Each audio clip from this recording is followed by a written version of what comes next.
Hello, RPG dwellers of the internet. Open your ear holes and pray we get good rolls. Welcome to a homebrew campaign setting of mine, simply called Stories of Lexpartum. We find ourselves in Lexpartum's fifth age, where the world has been experiencing a decades-long run of peace and facilitating incredible strides in the ways of science and engineering. These advancements have led to the setting becoming a blend of magic and science, fantasy and sci-fi, and some modern and cyberpunk themes. So if you enjoy adventures with a lean towards high fantasy and comedy, I hope you find us entertaining and stick with the series. My name is Nick, and I will be sitting in the cushiony chair for a role as the Dungeon Master. Though while I am merely the open sea of crashing waves in and out of this... Fuck, I messed that up. No, it was so good. It was so good. So good. All right, anyway, here, we'll just pick up at that my name is. We're good. I got the whole first part. Okay. My name is Nick, and I will be sitting in a cushiony chair for the role as Dungeon Master. Though while I am merely the open sea of crashing waves in this out-of-place nautical analogy, I am joined by some good friends of mine who will be steering, repairing, and exploring the vessel we hope to keep in one piece. So, let's have some introductions for the players. So, one at a time, we'll go ahead and introduce yourselves and your level 5 characters. See, I told you I'd fit it in. I was not prepared for such a professional opening. I was sitting here listening like it was a podcast. I wanted to keep going. Yeah. Amazing. I forgot I was part of it for a second. I know, but like in Acadia's podcast. All right. Hey guys, I'm typically Zephyr in the Verloria campaign, but here I play Chell, the Kalishtar rogue sniper. Hey, I'm typically playing Despair, but now I'm playing Garrus, and Soulbound Channeler Soulcaster, a homebrew class. Hello, my name is Critty. I am traditionally the DM for our other campaign, but for this one I will be playing Pavilla Marigold, the archer. Hello, I am Jessica. I usually play Leolith Gleam and the elf sorcerer, but today I'm playing a Robin Zaveri, a human warlock. All right. And that is everybody. So, we sort of robbed everybody from session 0, but that's fine. Not too much happened. The players met each other in a night out, got into a little bit of an altercation, but it was all good, and then enjoyed a night's worth of drinks and rest. I did for some the big stripping. day tomorrow. You did do some stripping. Actually, that would have been some high quality content. Hell yeah. I kind of pity the fact that we didn't record it. I know, Sorry, right? viewers. I have a strong feeling there will be more shortly. So. Oh, you know Oh, it. you never know. The festival is child friendly, so please keep your clothing on.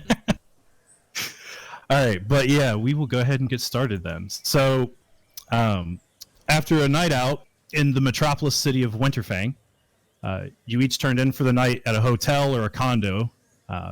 After a restful sleep, you each met at the South Station to catch a train out to the Electric Festival grounds. Unlike the soon-to-be unveiled Super Train, the standard steam-powered train and steel-wheeled form of transportation would take almost 6 hours to reach its destination. While comfortable in its own way, the seats you find yourselves in are far from private. A single aisle leaves the center of the rectangular cart open, with a dozen of 4-seat rows lining both sides from front to back. A hostess was slowly making her way towards your row, pushing a cart full of snacks and drinks.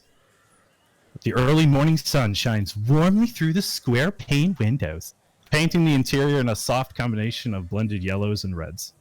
The unfortunately common rattling of metal whispered all around you, but no true source of the origin could really be found, for these trains are starting to show their age. The puffs from numerous cigarettes and cigars bathes the room in a thin layer of smoke. The mixture of the different forms of tobacco leaves a unique smell and taste in the air. You were told to remain in your seats unless you needed to use one of the facilities in the back of the cart. But you guys are now on your way to the Electric Festival. So you guys find yourselves in seats. You guys are in one whole row. And you guys are free to do Just what you'd like. a clarifying question. You said 6 hours for the super train. Like this current train will take 6 hours, or the old one would take 6 hours. So the train that you're on now is the steam powered one, which is their standard one. It takes about 6 hours to get to this halfway point. The new super train would be able to clear that in 2. Okay.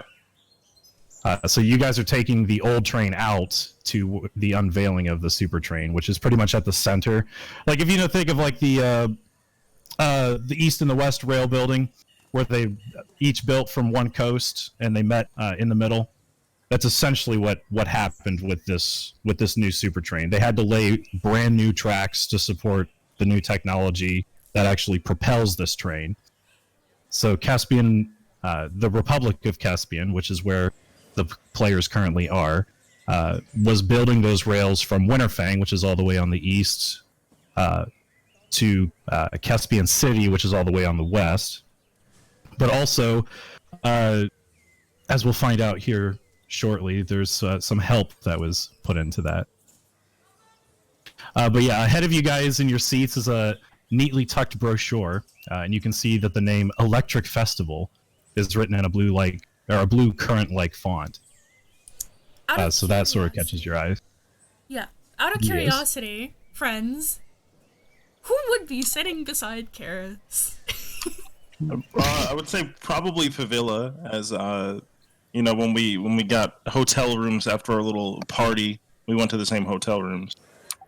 I'll Pavilla, probably you are feeling very cold because of Karis's Oh yeah. Yeah, so to explain, because to refresh everyone's memory and for the recording, when Karis sits and he kind of stays still for a while, a thin sheet of frost forms around Karis because of how cold he normally is. What a chilling personality. But I'm sorry. But yeah, so he normally is a very cold person when it comes to physicality, but so I don't know if Pavilla would be very enthused about that, but She's happy to sit by you, but she's got on her not only her Georgian era coat, her nice fancy waistcoat for the event that she's kind of huddling close to and just shivering inside of it. She's also got some sort of fur overcoat on top of it. She doesn't regret sitting by you, but she didn't really take this into account. yeah. But Karis is just like, man, I'm really excited for today, aren't you? Oh dear, I'm quite excited to get there. Yes. And he Can I pick up nods. the brochure? yeah, you can pick up the brochure. it's kind of like think of like a airport, like plane seats. Like at the back, they've got that little like thin cubby, and they've just kind of neatly tucked these brochures into each one.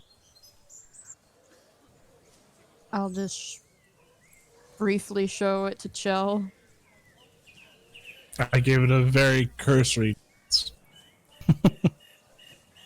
At first glance, it looks to be well organized. It's got pictures and text on the cover, kind of pointing out some of the main attractions and outlines for the schedule for events. How far into this trip are we? You just started.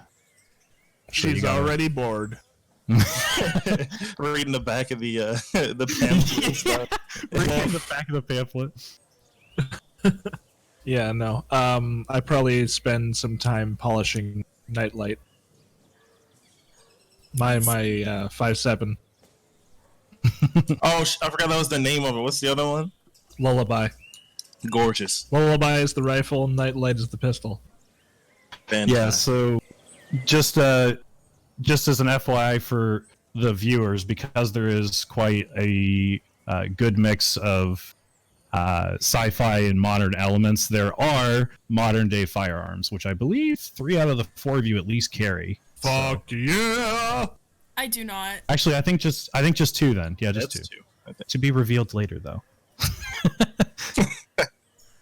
but yeah, so as you guys make your way down the tracks, the brochure ahead of you, again, it kind of just covers some of the basic stuff that you would expect to find at the festival.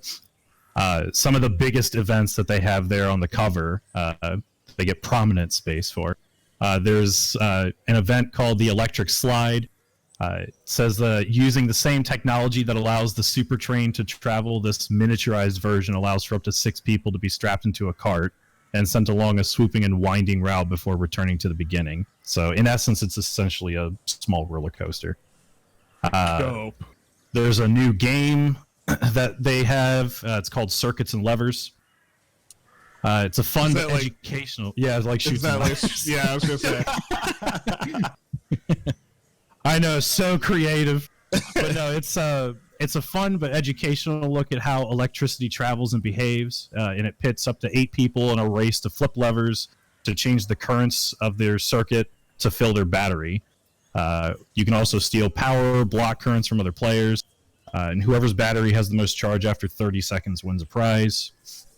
And then pretty much commanding the entirety of the bottom portion of the front panel of the brochure is a section simply labeled Zarak Firearms. Oh shit! There is they've even got a little snippet. They're praised as one of the lead sponsors of the festival and also the co-developer of the Super Train. The Dwarf Lord Zarak of Uthrun is holding an event to showcase a more mechanical side of the production of the train, as well as a live demonstration of some of their new technology and firearms. And then on the inside pages, there's just mentions of food vendors, arts, crafts, and other just general shopping goods. So it sounds like there's going to be a lot to do there. Question. You said we were in Caspian headed to Winterfell, or was it the other way around? You had just left Winterfang by train, and you guys are heading to a pop-up festival in the middle of the Caspian Plains. The Caspian Plains. Okay. What do I know about the Caspian Plains? Are they like typically the pioneers of like large technology? Is it like a big city type thing and they're always coming out with new stuff like this, or is this super train sort of an outlier? No, so actually I'll bring you over to the political map, I guess, really quick.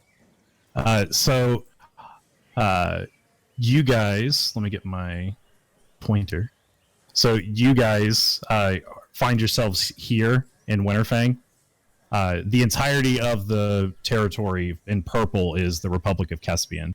So the plains, the Caspian Plains pretty much encompasses the entire area between Winterfang and Caspian City.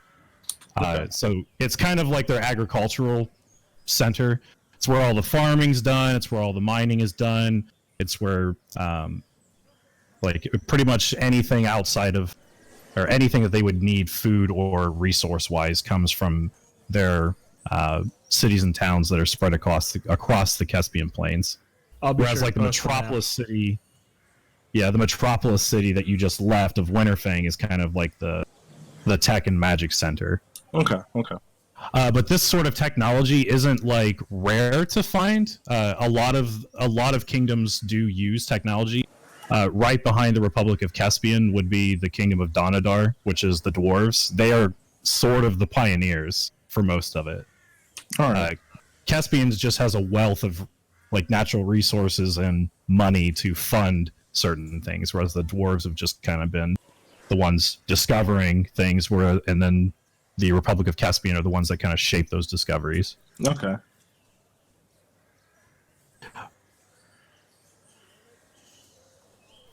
But yeah, your 6-hour train ride goes by probably a little bit slower than you would want. But as soon as it curves around the final bend, you can all see it. In the middle of the lush green fields of the Caspian Plains is the Electric Festival. Massive in size, possibly larger than even some small towns. This event is set up and organized around the new chromed super train tracks. You can see them pretty much laid across the entire valley as it kind of swoops into the festival and then swoops back out the other side. And a circle of freshly laid rails encompasses the entirety of the festival grounds and splits it into 3 main lines of tracks. One heading east back towards Winterfang, the city you guys just came from. One west, which would be heading towards Caspian City. And then one north, which would be leading directly to the dwarven mountain city of Utherune. Tents of all colors paint the festival in an exciting and vibrant energy, one which could easily be felt already by yourselves and the onlookers on the train. However extraordinary that sight appears to be, as you come to a close, the train screeches to a halt at a very tiny pop-up station. Pretty much one small wooden shack and a long cobblestone slab. Pretty much to provide ease of access to and off, or on and off of the train. So as soon as you guys stop, there's a whistle. You can hear the over an intercom. You can hear holy cow, brain fart. It's the guy who leads a train called Conductor. Conductor. Holy cow, Train guy. train man. Engineer actually would be a good word too. The train man. No, we'll probably edit that out. Probably not. Maybe. Yeah. I don't know. So I've kept in weirder shit. So the train man says on the intercom. Engineer, conductor, anything. No, like but that. yeah, the conductor, as soon as it comes to a close, you can hear him come over the intercom, and he clears everybody for departure. So immediately the doors open. Yeah, I would hurry too, and I'm still shivering, extra cold after being in a refrigerator for 6 hours. I'd be pretty like, come on, like scooting Karis along and ready to get off of the freezing cold. Yep, okay. Robin? Chell? Are you coming? And like, he's like, he has his tome, is this very big and old tome close to his chest. Has this like black leather, like cover to it. Robin will stand up and wait for Chell to go out first and then follow behind her.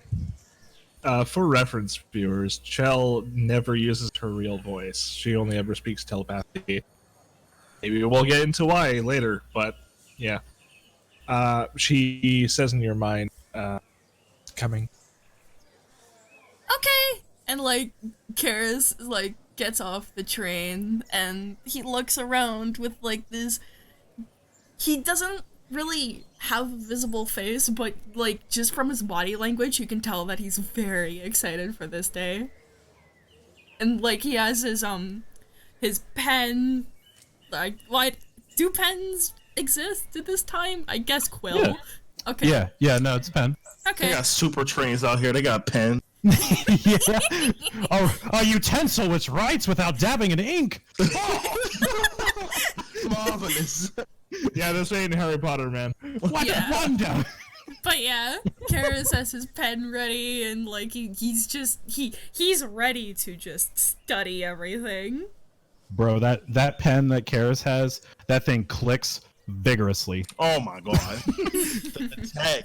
It is like brown mechanical keyboard, man. It is just click. Godlike. Amazing. Robin will like whisper to Chell, "This one's very excitable. Are we sure we want to hang around them?" I shrug indifferently. I nod in agreement. All right. So as you guys walk out, it doesn't take you guys too long. Luckily for you, you guys were at least close to one of the doors, so you kind of have to just squeeze out of this little funnel as this massive crowd is also trying to move out behind you. I'll stick as out soon my as- elbows to like make wider space for myself.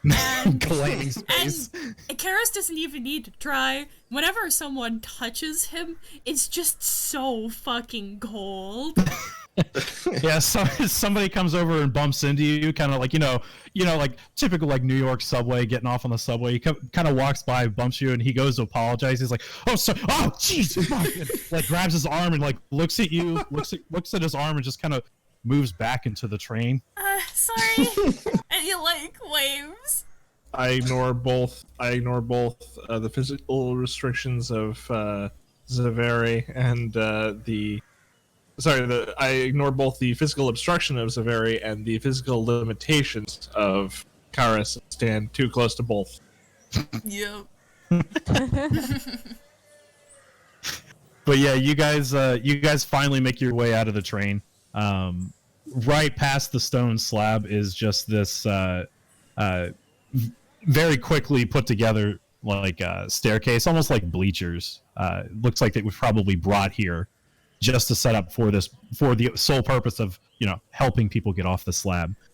But past the slab, there is a very clear dirt road, probably that was used by the like construction workers and engineers while they were building the transit here.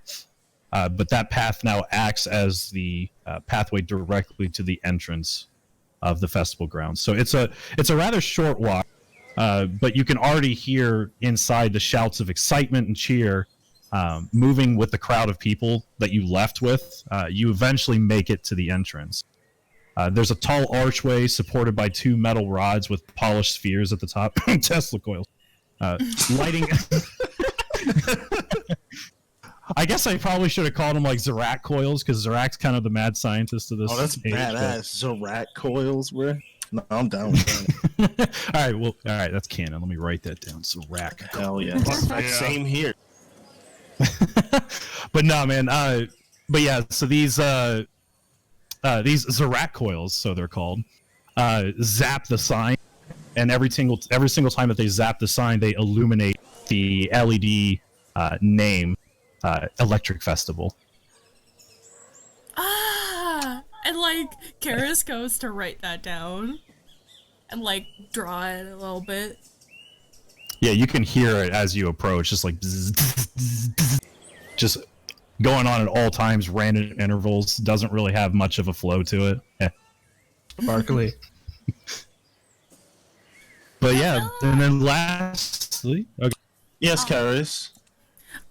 Are you excited as I am? What do you want to do? Think so. In this event? Oh, robot. My internet to your internet, dear Karis. Domo obrigato, Karis, roboto. Oh no. Uh-oh. Am I still bad? Oh, it's yeah. still going. It's May still want to showing. pause recording until this is fixed. Yeah. Yeah, that's fine. I may go and start my internet. I don't know. That's fine. No problem. Take your time. Do what you gotta Yeah, do. we're good. I just Thank don't God. want I'm gonna use that moment. Should I just like stop recording here? Yeah, that's No, probably you can best. you can just keep recording. It's fine. Okay. Yeah, and you can just slice it out. I'm gonna go pee while this is happening. I'll be right back. Yep. I'll be right back then. All right. Man, it's weird, like recording or DMing, knowing that it's being recorded. Like as a No, it's player, it's different, one way, right? but it's like weird. Sure, something to get used to. I don't know. I noticed that the Kingdom of Luthien owns that forest that we are about to embark into in your Saturday camp. Yep. So they do gain control over it at some point. Yes and no. It's kind of a very rough history with them. So they were by themselves after the events of the Noble Blood War. They do join the Kingdom of Luthien, and then after a very tragic event at the end of the Third Age, Theramore sort of abandons them in a way. I won't go into like.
Hello, friends. I'm just waiting for my internet to get back in.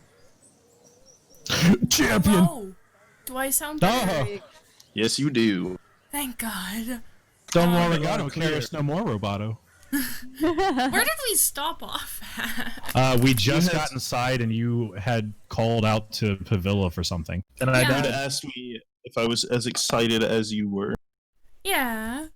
I was asking, like, are you excited as I am? And, like, do you want to do anything in this event? Are you... I haven't quite made plans yet, but yes, I'm actually quite excited. I've never seen an electric train. I was actually pretty impressed by the steam engine that brought us here, and just the sign itself is a little bit jarring for me, so I'm sure there's something exciting inside for all of us. Yeah. I'll look over at Chell and ask her, do you, Look, idiots, I'm just do you eating wanna chips. challenge Please don't mind me. again? Like you need to ask. And we're gonna go and search for cool games. Fucking A. Hell yeah. Well, you guys heard about a couple on the brochure. But yeah, eventually you guys do push your way through the front gates. Inside to greet you is a large blue illusory bust of a woman that's animated and is actually speaking. If anybody would actually like to make me a knowledge history check. I can. I know. The first roll, will it be? I have a history of intelligence of 0, so that's probably not good for me. Oh, me too. Nat 20!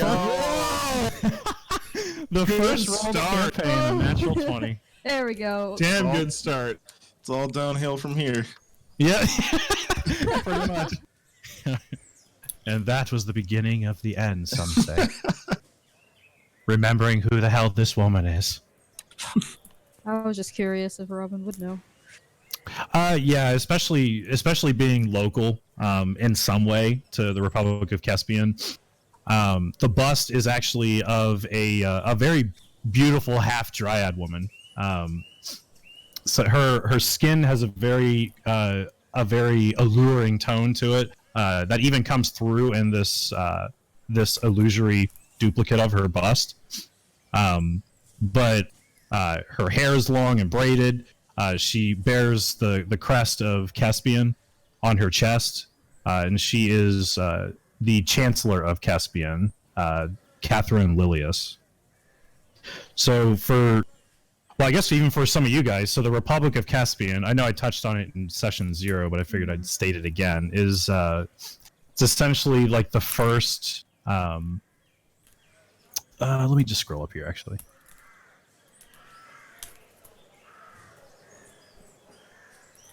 Sorry, I'll cut this out, too. I wrote Fine. it down somewhere up here in session 0. Oh, are you editing this? I think. Oh, yeah, I figured I'd give it a shot, yeah. Sure. Since if I've you feel got, like it. I've got all the assets and stuff on. You'll probably be better at it than me. May the best editor win. No, I'm just No, I give that up. You've been doing a great I job. so far. have no practice. Yeah, but it's good, though. You've been killing As us so long- far. okay, it works. fool It'll me. do. I'll say it'll do, but I would not call it good editing. Where the hell did I put that thing?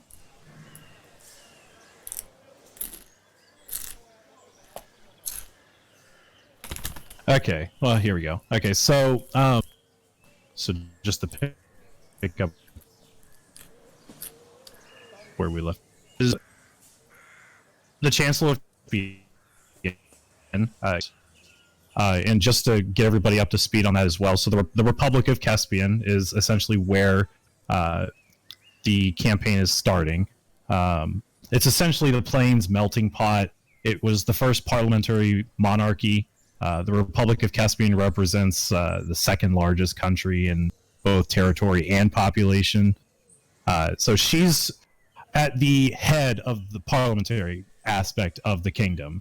So she is second only to the monarchy and the king. So she's so for those of you who have been in Caspian before, or especially if you live there, you probably would recognize her. But Karis, yeah, you hear the voice as you're kind of looking around and enjoying like the festival, like entrance and scenery and stuff. You hear the voice and immediately it just clicks in your head who that is.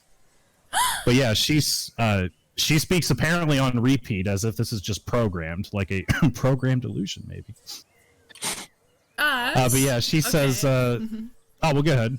Like, Karis was about to, like, just run up to her and be like, oh, hello there, it's really nice to meet you. But no, it's just an illusion, so he stops himself. So you run up there, you extend your hand a little bit, and then you just immediately see that it's an illusion. It's not even looking at you, it's looking over you, just like towards the entrance. And without answering your questions, she just continues to talk. She says, it is with joy I welcome you to the Electric Festival. This event is co-hosted by the Republic of Caspian and the Kingdom of Danadar. Today is a tremendous day for the world.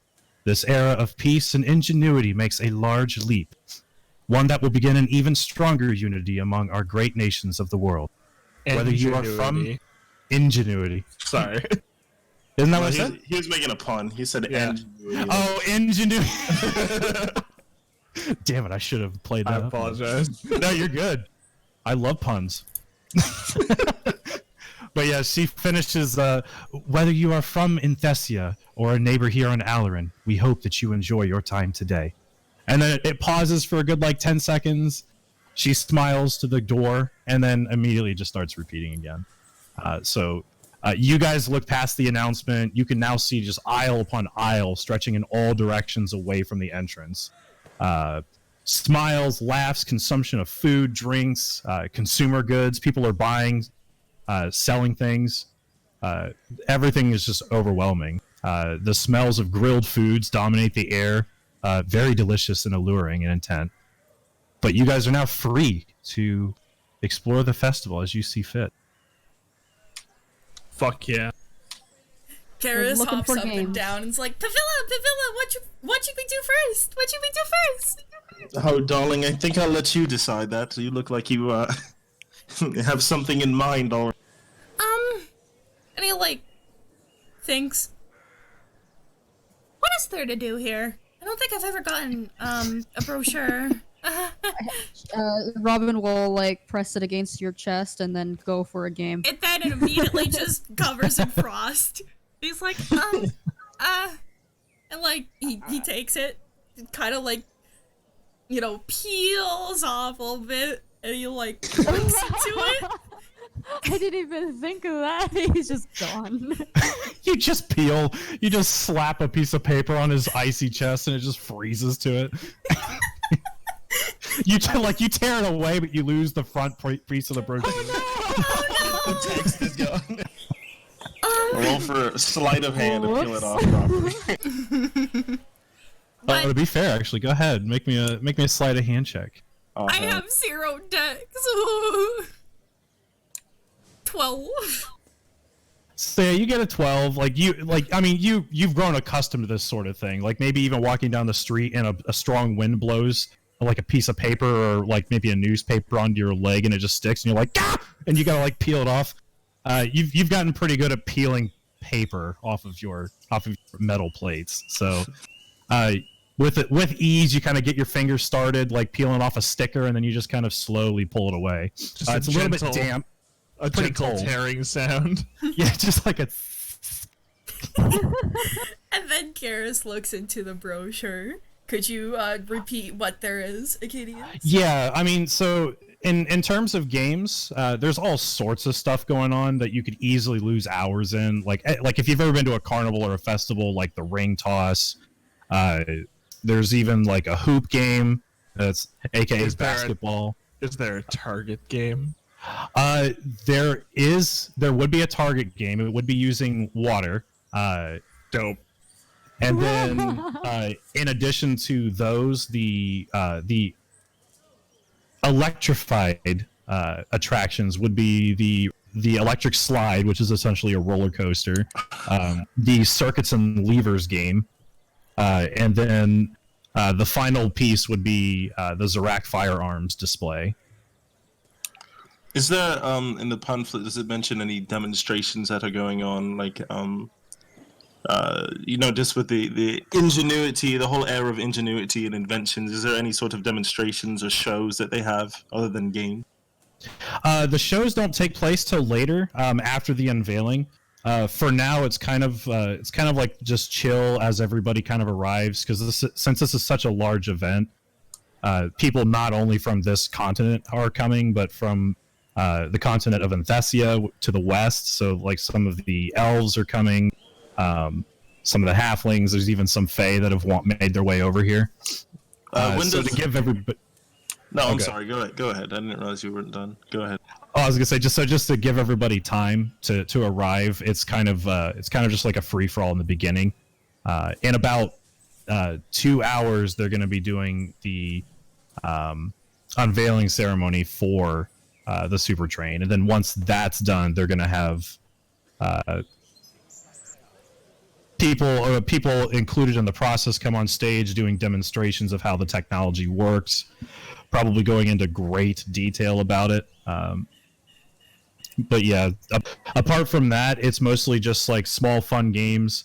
Like as you guys kind of make your way through one of the aisles, thinking about what you wanted to do or finding a game that looks interesting, you can see like there's like a kids park that looks like it has like miniaturized like Tesla coils where like they run over, grab it, their hair stands up, and they giggle and run away. Like that's the sort of feel that you get from this like free time. Right. Hey, Pavilla, I want to try the electric slide. Can we try the electric slide together? Sounds terrifying. Let's do it. Come on, Joe. All Come on, right. Robin. Let's go. It's like he waves and like Robin, hops and things. Robin and Robin Joe have lived. gone. Yeah, they did as soon as they gave you the brochure. The moment we saw a competition that we could engage in, we were already booking it. Yeah, like Karis is just like, Robin, Chell, all right. Well, we can meet up with them later. Let's go. And like he goes to the roller, the electric slide, with Pavilla. Oh dear. I look at it. It's not like, how big is it? He said it's like a roller coaster. How large is it? The brochure wasn't very clear, but as soon as you guys start making your way down there, there's signs to kind of help you navigate to some of the main attractions. So as you guys get closer, you can hear like the clanking of like metal pipes. You can hear a larger hum of like electricity. You're not really sure like where that all is coming from. It's just kind of like coming from behind the tents. But as soon as you round the final corner, you can see it's no more than like 2 stories high. In terms of like modern day roller coasters, it's a kiddie one, but it at least has a couple. It's got a couple of small loops. It looks like it's going maybe like 60 miles an hour at its fastest. And right now there's people on it just like kind of screaming in excitement as they're, thrill seekers and enjoying like a couple loops before it comes all the way back around to screech to a halt. We're supposed to get on that thing and just let it like almost kill us, and it goes in loops, and that's what we do for fun? Yeah, Right? let's do it. Oh dear. Okay. And like Karis runs over to where possibly the line would be. Oh, there's a line. It's a free event, but yeah, there is definitely a line. Do they have like hot dog vendors and the line and shit like that? They've got people coming by, like the real traditional stuff. Like there's pretzels. There's hot dogs would be one of them too. Dope. Well, one more question, just on our way here to the line, or from where we are right now. Can we see any vendors that are selling little unique gadgets and stuff? Oh, tons. Okay. That's going to be my next little thing on my ticket then. But for now, I'll just wait in line with Karis, staring nervously at the death machine in front of me. So yeah, we'll do this really quick, and then we'll do a scene cut over to Shell and Robin. But yeah, you guys wait in line probably for 20 minutes. The ride itself only takes about a minute, and it seats up to 6. Sorry. So at a time, people get on. There's a lot of people, since it's so new, that they're nervous to it, and they're more just like onlookers, like enjoying the thrills from the sidelines instead of actually being in the cart. But you two, as you guys get up, there is at the end of the line, there's just this little iron gate that's shut. On the other side is this gnome woman who's sitting behind this podium. Very clearly, she has a chair that's raised as high as it could go, but she just barely crests the top as her eyes and nose kind of like look over the podium, and she says, "Are you two excited?" Oh yes, I am. I'm very excited. It's a fun ride. Oh, it looks heavenly. And she's just kind of like rubbing her head, listening to the electric whirring sound. But yeah, she as soon as the cart comes back, the people get off. It's a mixture of people who enjoyed it, people who were just like, yeah, that was kind of cool, and then one unfortunate soul that looks like they may or may not have vomited into their vest. Oh dear. So they get ushered off. The gnome lady behind the counter pulls a switch. The gate opens up for you, and she says, "The next 6 can go through. Have fun." Thank you. And he waves and he goes to sit down in one of the seats. As I Bomb sit, save, bomb save. as I sit next to Karis, I actually remove the one of my gloves, and I like double up on gloves on one hand, and I grab onto her arm and hold on like deathly tight. Like, But yes. Now here's the real question, Karis. Do you sit in the first row, the second row, or the third row? First. Oh boy. All right, so you guys take the first row. 4 more people quickly funnel in behind you. The gnome pulls the lever, shuts the gate. She smiles and greets the next people and entertains them while they wait. As soon as you guys sit down, she turns to look at you and she says, "Mind your arms!" And she presses another button. You can see now that you're from the other side that there's all sorts of like wires and stuff running from inside this podium, like down into the ground. And then they just disappear. Obviously, they probably lead towards the cart and the little arm that's currently holding the cart. But you hear the cart almost like get shocked in a way, like it gets pumped with electricity. And then the arms that were up slowly close in around you guys. So actually, Pavilla, there's now 2 iron grips that you can hold on to if you'd like to feel more comfortable. yes, much warmer iron grips. I'll return my glove to its hand and hold on to those for dear life. So as you're putting your other glove back on, she doesn't really seem to let you finish. She says, "Enjoy," and then she slaps a lever. Oh, and then both of you guys get almost like a really quick case of whiplash as you just get pulled straight back into your seat as this thing goes from 0 to 60 miles an hour in probably like 2 or 3 seconds. So you guys get you guys get thrown through a straightaway, up a short hill, down a hill, and then it comes right into like a double loop. So as you guys are going through that double loop, make me Constitution saving throws. I do not Hell need to yeah, make a bomb Constitution save. save. Because Oh, yeah, that's right. So Oh, you did this on purpose, didn't you? No, Karis really wanted to go into the front. Oh, that's the wrong thing. Oh god, no! Oh. That's not even a save. I rolled the wrong thing, but we can go with it if you want. What, is that not a save? No, that's I just clicked on Constitution. I was tweaking. But we can go Oh, with you that can- if you want. It makes You can sense. reroll. Well, I mean, I'll leave that up to you. You can just go with that. Okay. Just go with that one.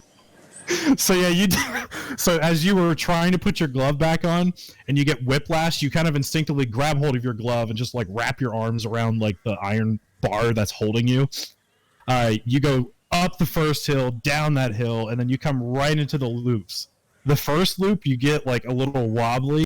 The second loop, since you now won, coming down from the second loop, like the breakfast and snacks that maybe you had before you got on the train, or that you enjoyed on the train, just literally just. That's I how tried this to fucking. I tried to keep it away from my outfit. Oh, you can. I mean, behind you. I was gonna say you're in the front row, bud. You got I'll the give it to them before I give it to my outfit. so you look straight up at an angle over your shoulder and just as just wind rips your vomit straight back. That's how those fucking food stands get you, man. They get you on the way in, then they get you on the way out. Oh, that's so funny. You finish the rest of the loop, or you finish the rest of the loop. It's only about like 30 more seconds. You come all the way back around to the dock. It screeches to a halt, stops, and then the iron bar locks it in place again. The people behind you don't say a word. Karis looks to Pavilla and he's like, look at them. I don't even look at them. I pull the fan out of my breast pocket and I just start fanning myself off with my ornate fan and walk away. Come there, Karis. Okay. Come on. I'm sorry. A couple of the people are actually laughing about it in good faith. Like they're just like, what the fuck? But one person in particular that got probably more than half of it is just like almost frozen, like not in fear, but just of shock, just looking at their hands as they're just covered in vomit. They're just like, I am unconcerned, and I keep going. And I get Karis. And Karis Alright. gently goes to pat her back, but then he realizes that he's Cole, and he just like looks down. He's like, I didn't take that into account. Sorry. And like he rubs the back of his head. And I agree to it too. I was a bit curious myself, but that's pretty much what I expected. you're also now very hungry. Oh, that's See, I told you, that's how they get you. oh shit, that is a good business strategy, no? So yeah, as you guys make your way, as you guys make your way away from, man, I really didn't want to say it like that, but fuck it, we're gonna go with it. We're live. As you guys walk away from the electric slide, we will cut over to Shell and Robin. I am saying that right. It's Shell, right? Not Chell. Whatever. I've been saying it- chill. It is Chell. It's Chell like Portal, Got it. Chill. but people keep calling her Shell, so who gives a fuck? I've been Nah, saying You chill. do. It's no character. We'll say Chell. No, I don't care. Yeah. So we'll names cut are over. good.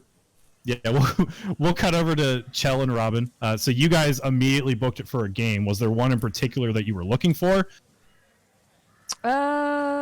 Ring toss. Which is the most competitive looking? Yeah, actually, that's the main It would thing. probably be. It would probably either be the like the water gun. The water gun Definitely going for the water guns. followed very quickly by the circuits and levers Okay, game. we have to try circuits and levers because of its name. Absolutely, because I want to know. So do you guys want to start with the gun one first? No, Fuck yeah. well, let's just go to the circuit and levers. Those are circuits and levers. Circuits and levers. Let's go. Okay, so you guys get to the. It's not hard to find. Again, there's signs that are intuitively placed to help you navigate with ease to quickly find some of the main attractions. When you guys get to the circuits and levers, if you've ever seen, like the viewers, if you've ever seen like a motherboard or any sort of circuitry, like this entire table is just one giant run of one. You can see capacitors, you can see all the wiring, you can see everything. But built onto it are small levers, probably no more than like 6 inches long, that look like they are used to flip, to connect and disconnect a circuit. Those are just placed everywhere, and they're color coded. We both so- have an intelligence of 0, so we're Yeah. fucked. It's gonna be awesome. We're even-footed. You guys are just gonna go up there, start slapping levers like. Yeah, let's see what happens. But yeah, as you guys kind of watch the people ahead of you playing, it's a mixed crowd because it is somewhat educational because it kind of shows how like current flows and everything. But at the end of the day, it's a competitive game. So you can see people are flipping levers. They're flipping their own that are in front of them, but they're also flipping levers to the sides that look like those screw with the circuitry of the people next to them. So Okay. like when they flip a lever, it'll flip like 2 or 3 of the ones on their own side, and then they have to like reset those. So it's a very quick game. Like if you ever played that game where you have to like slap the lights on the wall, it's essentially that, but with a circuit board. I'm getting like Mario Party vibes. Actually, yeah, that's a good one. But yeah, you guys wait in line for maybe like 10, 15 minutes. Eventually, you do come up. There are 6 other people that are competing with you. But God, this, we're as soon as you make it to the counter, there's a small cat humanoid. It's you guys met one in session 0. Oh, a cat folk. They're Bane folk. That's the So one. they are small-sized cat humanoids. So this one looks like he's a Siamese. So he's kind of just like lazily sitting. It looks like he's interested in the tech, but not really interested in the people. But he kind of looks at the circuit board, looks at you guys, kind of points lazily to your spots in line, and he says, "Are you ready?" I guess so. How The do we game do is it? simple. You flip levers. You got to fill up your battery, and he points over his shoulder to the batteries. So displayed across from your section is what looks to be some sort of metal battery, and it has a LED like type display. Where right now they're all at 0, but as you were watching the game, you would see that like light climb up, and the percentage would rise, and whoever has the highest percentage by the end won a prize. So he points over his shoulder. He says, "You got to fill up your battery better than the rest of you, okay?" I am feeling legitimately jittery, like excited for this for some reason. Yeah. I get how to play, and I'm like, Robin, please, baby, let's go. Be smart about this. Okay. So what we'll do, is when he raises up his hand, he throws his hand down. He says, "Go!" and he hits this button, and it releases current into the circuit board. So you can kind of see like it zapping around, and like as the circuits heat up, you can kind of see which ones are lit because they're warmer, so they're a little lighter. But what we will do to play the game is we'll just break it up into 3 quick rounds. So you can either guide your own circuit, and I'll have you either make an acrobatics or athletics check to kind of slap and pull the levers, or you can try and foil an opponent. If you foil an opponent, you don't gain any charge, but you give them disadvantage on their attempt. Okay. Okay. All right. I guess I'll go for a charge for the beginning. Okay. Just a So I've statement to got- the just a statement to the viewers. Every character in this game begins with 1 point of inspiration to use as they see fit. Oh, are we doing that? Oh yeah, because I am a kind and generous DM. Sick. Yes, thank you, Almighty God. Okay. I guess I'll roll acrobatic. All right, so go ahead and make me an acrobatics check. Oh shit! Oh, holy cow! So I mean, maybe you didn't think you'd be great at the game, but as you're kind of looking, you're like, it can't be that hard. And then when you get up, you realize how quickly you can just move some of these levers. It's not familiar to you in any way, but the skill needed is something that you are very proficient at. So you quickly roll straight through some of your levers. I'm good at analyzing things. Kitty, can you do me a favor and just say out loud what number you got so that I can cut it in? 21. Oh, we're videotaping the screen. Yes, So we are. are we screen capturing? Uh-huh. Awesome. That's wicked. Okay, never mind then. All right, and then Chell, would you like to roll acrobatics, Oh, athletics? I or would need you to wanna fill try my and- battery. I need to. Acrobatics. Oh no! I can't. No, inspiration. Fuck that. I'm not letting this happen. I will not be defeated. Okay, better, but not great. All right. All right, so Chell, as you go through, kind of in the same way as Robin, like you get the concept. You've never done it before, but the skills like the skill set that both of you have is pretty applicable here. So you quickly go through, not as proficient as Robin, and as you both kind of look up, you can see that Robin has a 10% charge, while Chell, you have an 8. And then we'll go into disastrous. We'll go into the second round. So would you like to attempt to get more charge, or do you want to try to cause a disadvantage for an opponent? I'm feeling cocky. I'm gonna give the others a disadvantage. Now, do you want to do that to Chell or one of the other people playing? Do I see anybody that's higher than mine? Good question. Let me roll and find out. This would be your next highest competitor. An 18, so right behind you guys, but not. But you're Alright, so you're in the lead. Chell's in second, and this person's in third. Alright, I'll pop over Chell. Oh, I'm gonna kill you. So you give Chell disadvantage. Yeah. Chell, This is going to only end one of two ways. One, I succeed, or two, I bring you down with me. Sure. so what would you like Alright. to do, Chell? I'm gonna acrobatics at disadvantage, I guess. All right. Okay, decent, not great. So a 12. Okay, so Robin, since you are not doing any of your charge, you're gonna lose 1, so you go down to 9. But with the disadvantage that you gave Chell, you weren't able to maintain any of your charge either, so you also go down to 7. Oh, you gotta die. And then the final round, and then let's see how this guy, your random competitor did. Oh, oh hell yeah. Your random competitor tried to they tried to maybe get one of you guys at a disadvantage, and he goes to slap the lever, and he actually breaks the lever. and the Bane folk behind the counter just sneers at him and goes, "You're disqualified. I'm gonna have to fix that." And he drops down and starts getting a toolkit. I love natural ones.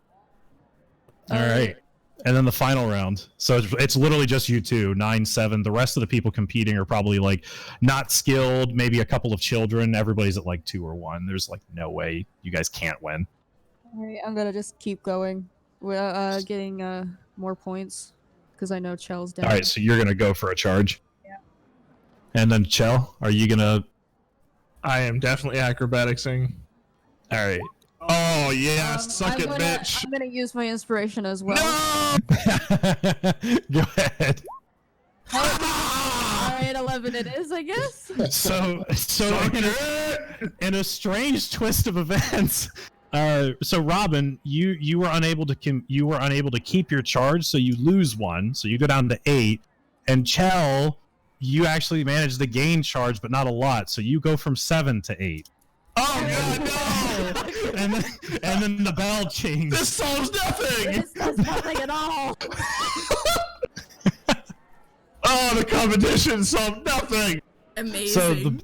So the Bane folk, the Bane folk behind the counter, he was already getting his equipment, and he hopped up on the disqualified person's circuits, and he starts working as the bell rings, and he goes, yeah, congratulations, you won a prize. And he's like, God, levers. And he starts screwing this lever in. He doesn't know that you guys actually tied. Oh, okay. What happens when you tie? He perks up for a second, turns around. Oh god!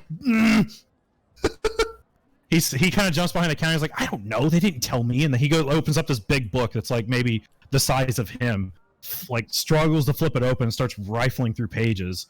And it's just got his tongue sticking out the side of his mouth. Stops at a page, starts reading for maybe a silent 10 seconds, and he says, I guess you both win? Yay! How disheartening. I glare over at Chell as if I didn't win. You don't hear anything, you don't see anything, and I don't speak to you, but you know the game is still on. What kind of prizes do they get? Yeah, he goes behind the counter. He points to a wall of prizes. There's your typical carnival prizes. There's stuffed animals of all sorts of sizes. But there's also a couple of maybe electric festival themed ones. It looks like there's this device. You've seen other people carry it around. It's kind of like a mini baton, and you like press and hold in on this button, and it spins. It spins like a top, and it just kind of spins and makes noise and makes lights. So that could be sort of interesting, I suppose. And then there's a. It looks like there's a train, like a mini train set. That looks like it actually is powered by like a small battery. So it looks like you kind of put it together and you plug the battery in, and then the train just follows the track.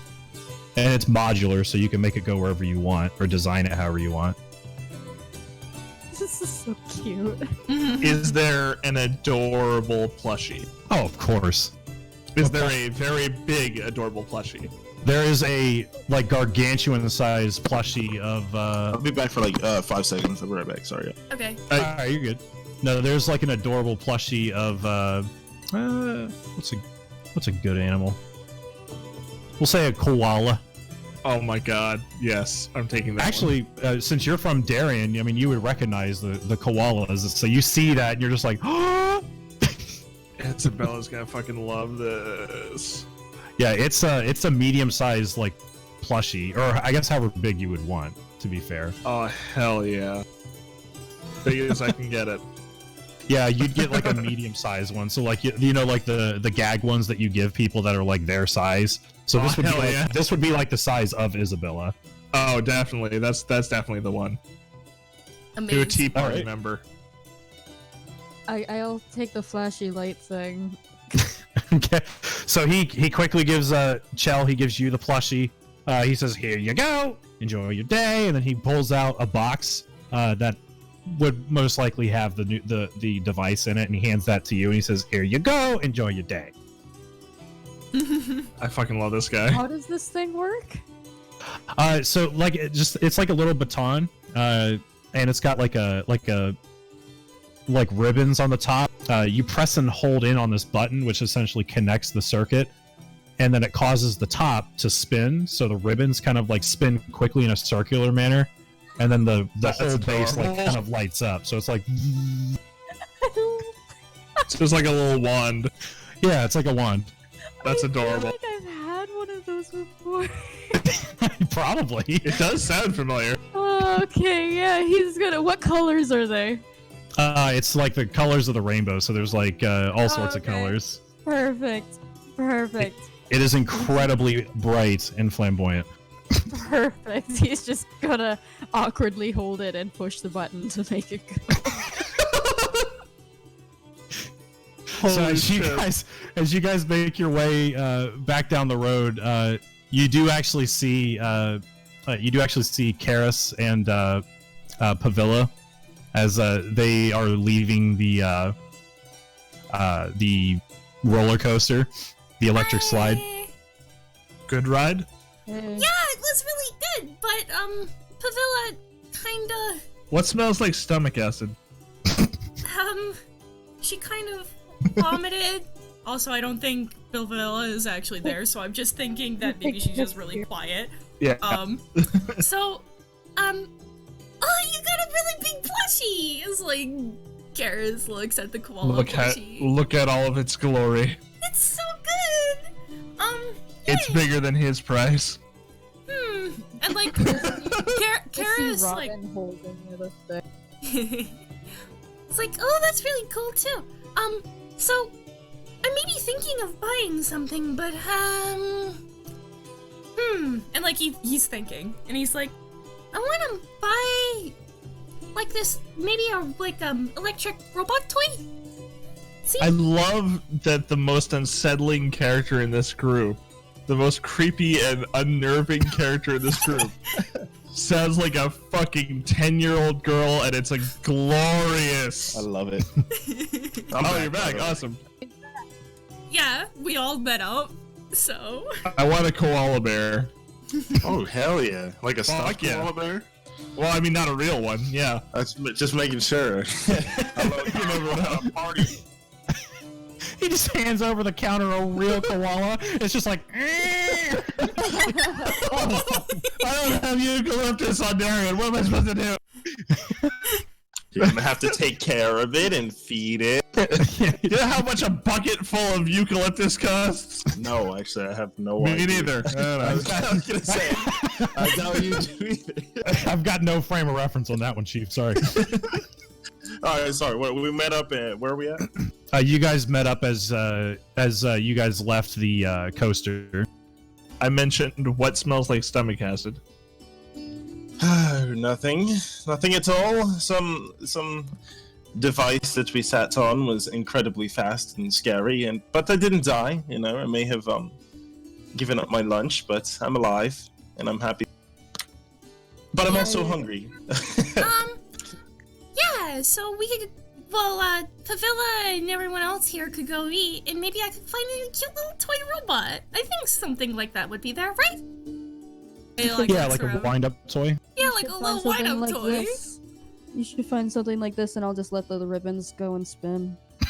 And I like look at the ribbons and I poke one of them and then immediately gets like stuck in frost for a little bit before the steam just poofs around it and flies up into the sky. I put the mouth of the koala bear over Karis's head. It's like, As you go to pull it away, like you know, like when that kid licks the light pole. Oh, like shit! In the wintertime. I forgot. and like, No, I Karis, didn't tear. Yeah, and like Just sticky. No, the koala bear is fine, but Karis has got a little bit of fuzz. and like That's Karis, awesome. like kind of peels it off and then he says, let's go find some food, okay? and like Yeah. I figure if we're going to be sticking around with each other, at least for this festival, we might as well sit down and get to know each other a little bit, you know? Yeah. Sounds good. All right, so yeah, you guys take off. You explore the festival a little bit more. You do find an area that seems to be centered around a lot of nice food. It's also right next to where part of the super train is currently parked. So I will bring you guys over. I would like to mention that at some point during this scenario, I would like to check out the gun display. Oh yeah, of course. Dope. You guys imagine that you probably will have plenty of time to do so. Awesome. Where should we place ourselves? So you guys come in. You guys come in on. Actually, yeah, that's good. You guys come in on the bottom there. Yeah, as soon as you guys walk up, like pretty much all of the vendors here are selling food. But you also get a glimpse of the train actually ahead of you. So the super train is actually parked. You remember Harold Ballingrad, the Banefolk you guys met in session 0, mentioned that people actually actually had tickets for its its first trip to Winterfang. There's actually people in line, like next to this Caspian police officer. There's people waiting to get checked in with their tickets to get on board one of the carts. So it's rather busy here. I see. Oh yeah, that's right. Pavil, Click you and haven't drag. used Roll20, right? Click and I drag have, your but I name. still don't, I thought, oh, the name itself? yeah, the Yeah. name. It still didn't do nothing, no cap. Are you asking about the ruler? I want to put this, I know how to do the rule, I need to put my little pog out on the ground. Oh, yeah. Do you, Oh my god, I never thought of it like that. It totally is. It's just a. Oh my god, that's hilarious. yeah, if you just go to your journal on your character, if you just click on the name and hold it, and then just drag it out onto the field. It Yeah, should- sorry. The name in your logbook, like your journal book, not the name on the bottom left. My journal book. Where do I get? like you know when you on the top right, there's a little document. Click on that. Got it. Oh, like this? Click and Ah, click and yeah, there you go. There you go. Yeah. We out here. Okay.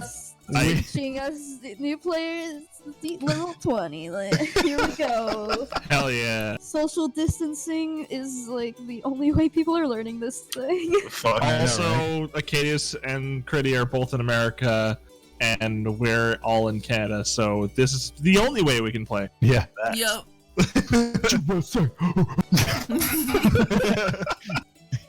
No, just kidding. But yeah, you guys, you guys make your way to this area. Like I said, you can see. We'll just pick up after I describe that. But yeah, you can smell the food. There's like barbecues going on. People are grilling like ribs. Some people are doing like wings, fish. There's fresh baker. There's like fresh baked goods like over here. Don't put Chell near the ribs. She'll look like a dingo with a baby. As you guys are sort of looking around at all the food, maybe deciding like what you want to eat, real quick. And I do promise I'll have these written down in the future. What are your guys' passive perceptions? 19. Oh, So Mine Chell's would got a just be 19. 10. I got a 10. 15. All right, so Pavilla and Chell, as you two are kind of looking around, you notice out of all the people that are kind of grouped up here, there's one group in particular that looks a little out of place. They're sort of like discussing something. They're all humans. You can't really hear what they're discussing, but you can see whatever it is. Like one person looks very serious about it.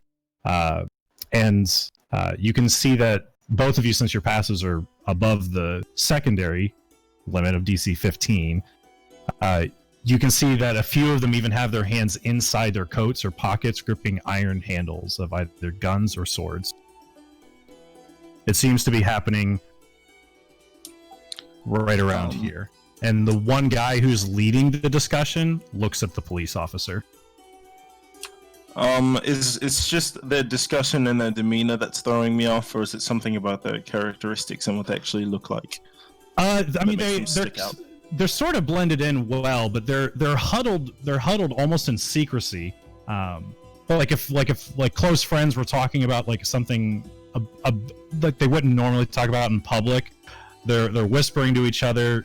It looks like they're the one who's doing most of the talking does in fact have his arm in his coat, gripping some sort of weapon, and he does make a nod towards that officer. How far am I from him? You guys would be about 50 feet from that group. I'm exactly the right distance. I say in his mind, you don't want to do that.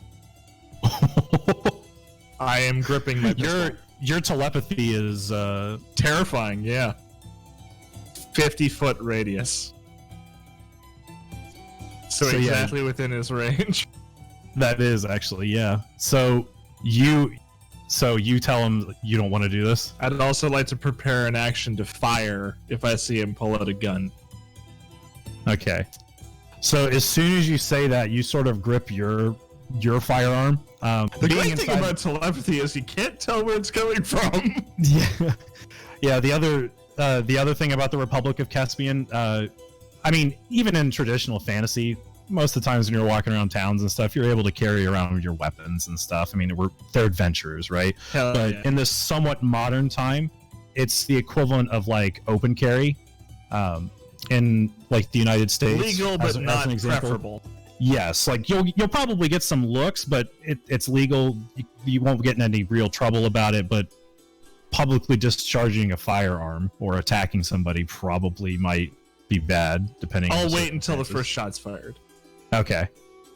So yeah, you ready yourself. As soon as you hit him with that, you probably freaked him out, and it made I him hope just so. immediately jump to conclusions. And he does actually whip around and pull out a handgun.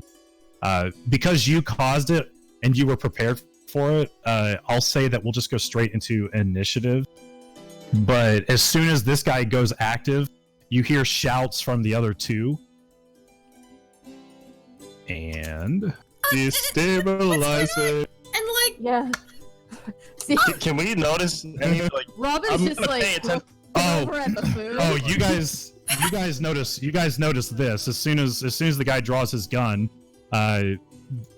This guy in particular up here, he points it right towards the officer, but since Chell was Which ready, Oh damn. Yeah, wait, This you didn't guy. ping it? I can't see. I'm on the GM layer. I'm sorry. Ah. This guy over here is Oh, the okay. one that pulls his gun. So the rest of you who did not necessarily know what was going on, Pavilla, since you noticed, you kind of were aware of the situation and maybe you were watching. You didn't know that Chell said something to him, but you immediately see him freak out and draw his gun. Alright. The other two, you guys, the crowd immediately sort of ducks and people start panicking as this group of people start shouting like, "Go, go, go!" And that's when the rest of the people appear. So we will go into our initiatives. Click I on assume- your icon and hit initiative. Oh, I have a 22. I forgot to click on the You have to thing. click on your icon first, Do I still get 15. the 22? I would imagine. Oh yeah, I can just edit it. You're good. All right.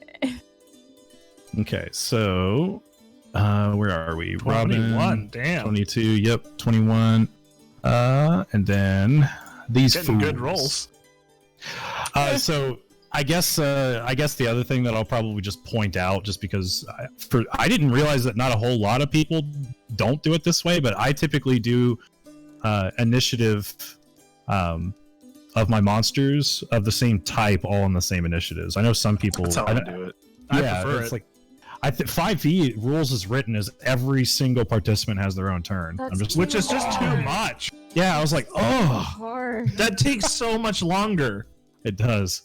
Plus, this gives you the whole group mechanic of like the party goes, the enemies go, or vice versa. So, Exactly. It Robin, may seem punishing, but it's really not. It's the same. so Robin, very quick to the turn of events. The people here are in panic. People are kind of like rushing away. There is a slight crowd between you, so if you guys were to use any ranged weapons, you'll have disadvantage for the first round as people are kind of clearing their way. The officers also. Oh, I need to roll their initiatives. The officers seem to be aware of the situation as well, and it looks like they are probably going to step in, as that is sort of their job and duty. All right, so we will lead off. So, Robin, what would you like to do? I guess I will. So what does it look like to me? Like these three are suddenly pulling guns out randomly to me, and they're with those guys over there. It looks like it. As soon as Chell freaked the guy out, he pulled out his gun. His other two shouted, like, "Go, go, go!" And everybody else who originally wasn't spotted or acting strange is now joining in. So everybody has now drawn weapons, and they look like they are going to be pushing their way to the train. Are they guns or swords? Both, actually. A couple of them have. It looks like they each have short swords and pistols. As long as they're not Okay. gun swords. Yeah. I will be upset. Fool, you brought a sword to a gunfight. Fool, you brought a gun to a sword gunfight. I've never heard that before. Okay. I am going to.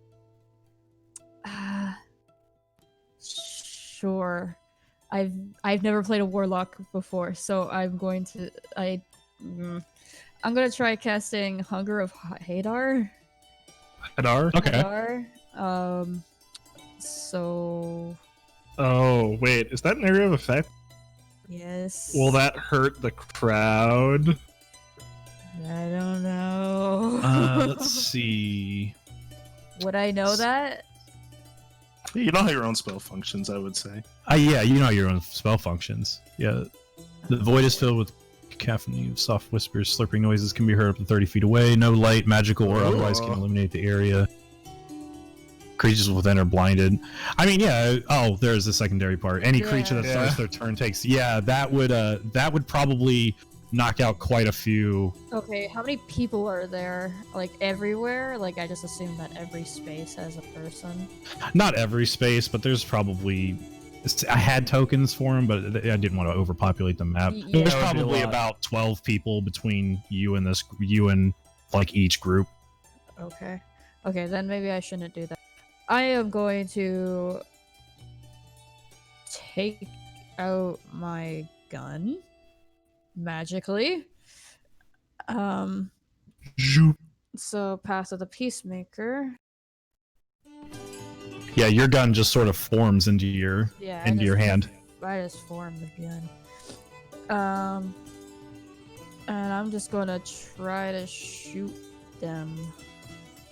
Which one would you like to shoot? The instigator?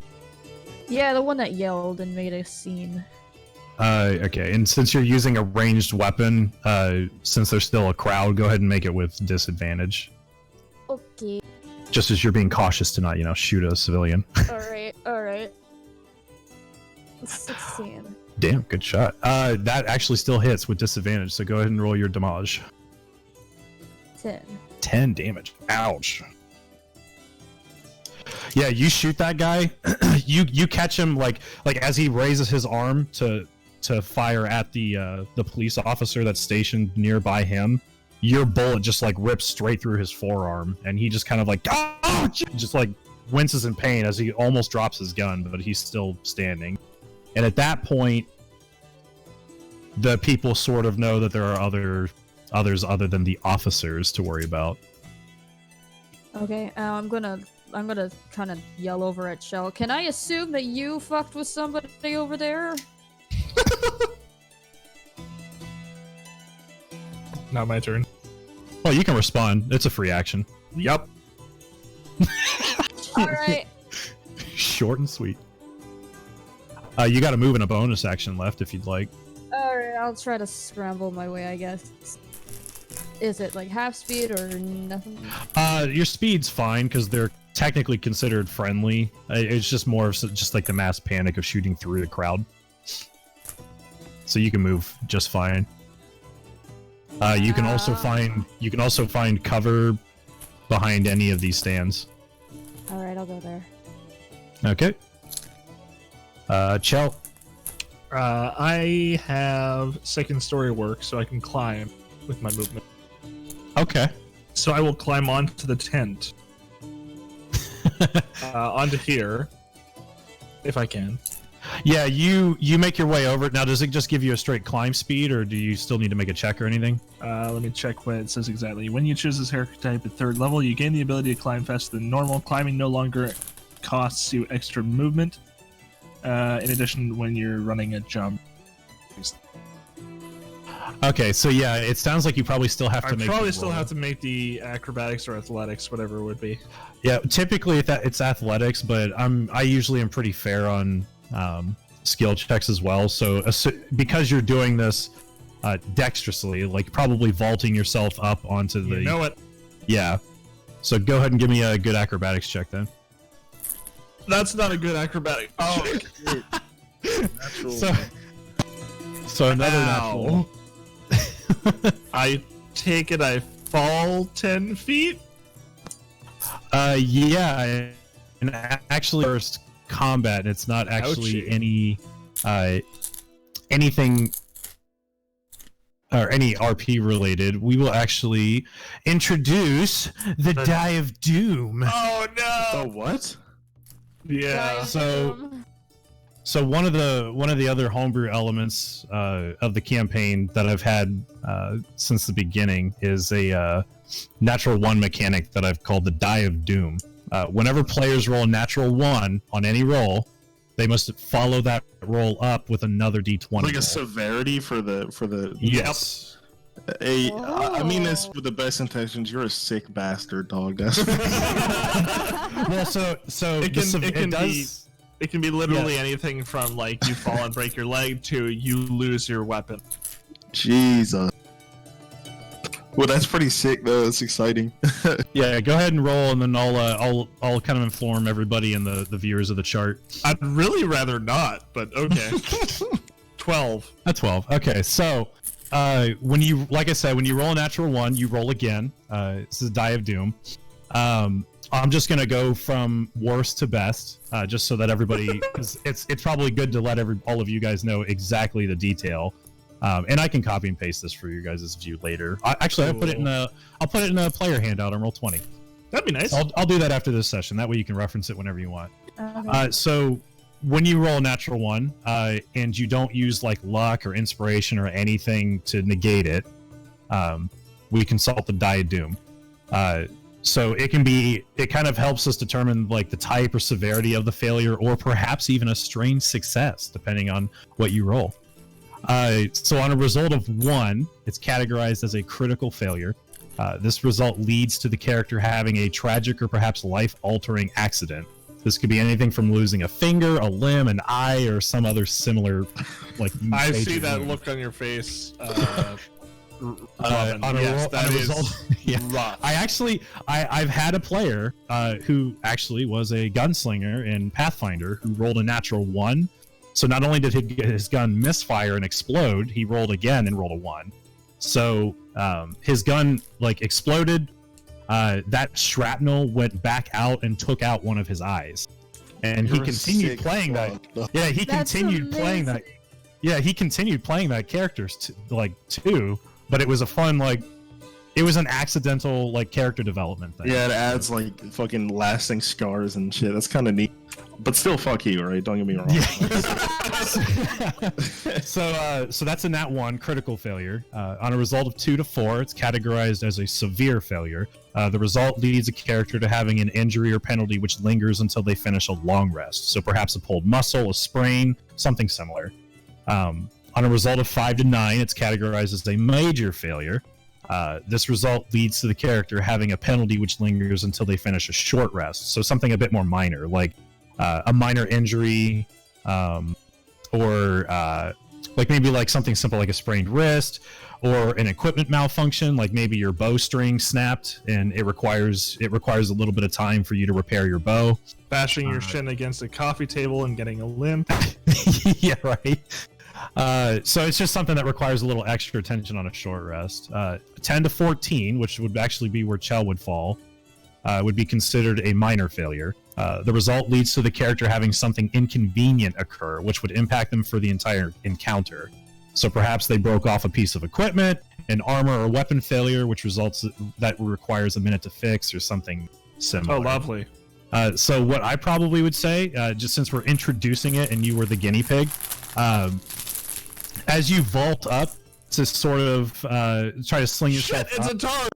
Yeah, it is a tarp. So you do sling yourself up. You land as you pull out your rifle to aim, but the moment your feet Pistol. hit, your pistol, got it. The moment that your feet landed, you remembered it was a tarp, and you just go ripping just straight through it. Your firearm, as you fall, kind of gets like your arm hits like the support, and your firearm kind of like. Or you're disarmed of your firearm as it kind of falls and skitters among the crowd. You kind of track it for half a second, but then one of the running citizens kicks it, and it just goes somewhere. So you are without your pistol. Fuck! Until you can actually investigate and try and find it. Okay, are there stands under here? Yes, you actually fell down right next to the person who's like running that stand. It's like this woman that's just like got her hit like in the fetal position, just like what's going on, and then you just come crashing through and land next to her. Okay, so I still have my rifle then. Yes, you do. But let me finish the diadem Okay. really quick. We'll go back into the turns.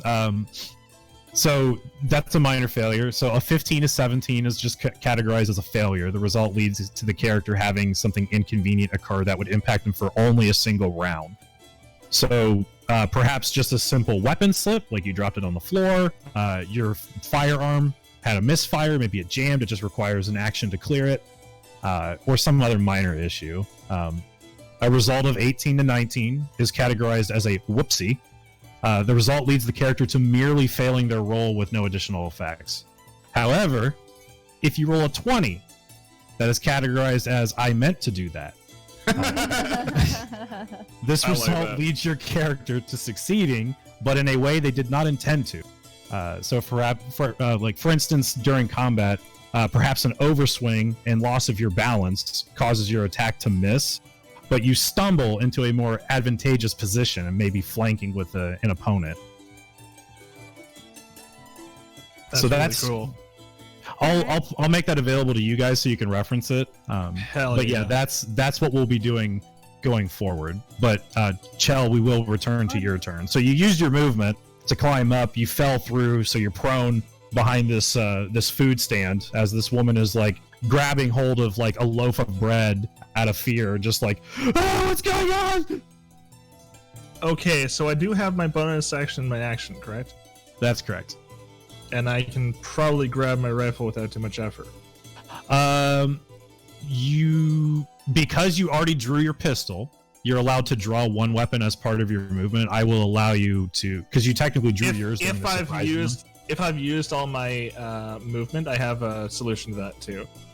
Well, let's see. You moved 5, feet. 10, 15, and then you vaulted up, and then So that fell. would be about So 30 feet total. So yeah, I think all my movement's done. However, I do have fast hands, which allows me to take the use object action. So I will grab my gun. yeah, you can draw your gun. And I will put the bipod down as per usual on the counter. I'll say to the shopkeep in their mind, "Sorry about this," and I will fire at the middle guy, who So I that's told not to do it. So that'll be the same one that Robin hit. Is that what Hell you want to do? All right. So since you are firing through a crowd, make me a disadvantage roll as you are trying not to hit people fleeing the scene. Pow! Whoo-wee! Even at disadvantage, that's a 23. Oh, bipod. That's what the extra +1 was. I was like, oh, that's strange. So yeah, as you you pull out Lullaby. As you whip it around, the bipod drops. You set it down, quickly take aim, fire right through the crowd, and you hit. So go ahead and roll your damage. 9 damage. So whereas Robin shot this guy straight through his forearm, as he turns around and kind of like curses at his wound, you catch him just like right in the side of the head with your rifle as it just explodes and just kills this guy. Just before he died, I was going to say, I told you not to do that. Yeah. And that's the end of my turn. All right. It is now the thugs' turns. So they quickly see something else is going on. So we're going to start with the people not actually involved in the combat with you directly. So these thugs over to the left. As instructed, they started moving. So this guy is going to step up. They both have short swords, and they're going to try to cut this police officer down. So first guy with advantage. He will hit for 6 damage. So that officer gets slashed like straight through the chest. His uniform's not meant to be super defensive. It clearly didn't help that prevent much of that wound. He doesn't look that great. The second guy is going to swing at his one attack. 19 will hit. It's a uniform, right? It's not going to have metal plates. Oh yeah, they've got some padding in there, but it's the equivalent of like padded leather armor. So it's nothing. Gotcha. Nothing that's going to keep him safe from fatal sword wounds. So he gets caught through the back. He like puffs his chest out, expressing pain, and then he gets stabbed straight through the front. So those guys are done with their attacks. This guy's going to finish his movement. He's only used 5, so he's going to go 25 feet here. This guy hasn't moved at all. He's going to move 30 feet there. This guy, he's going to move here. He pulls out a pistol, and he's going to shoot at that officer. Not with advantage. And 8 will miss. This fine gentleman, he's going to find cover in here, kind of shoving the shopkeeper aside. He draws his pistol and looks at your group, and he just goes, "What the hell are you doing?" And he's going to fire at you. Let's see. Who does he want to single out? You're in cover. You're in cover. We'll roll a D2 here. We'll say a 1 is Pavilla and a 2 is Karis. Pavilla. Oh, Wait, I haven't even moved yet. They don't even know if I'm with them, do they? Oh, That's a good point, actually. yeah. I mean that's actually a good point. Yeah, I haven't even drawn my weapon. I haven't Yeah, looked- I just either look like an me armored or guy, Robin. just Then kind yeah, of walking no, that's around. an excellent point. Go ahead and get a point of inspiration for that. Oh, hell hey, look at yeah, that. dude. He will probably try and shoot at the closer target, even though I'm going to probably give you 3/4 cover. So 3/4 cover should give you a +5 to your armor class, and he's going to try and shoot you. That's a high armor class. I'm assuming that's going to miss.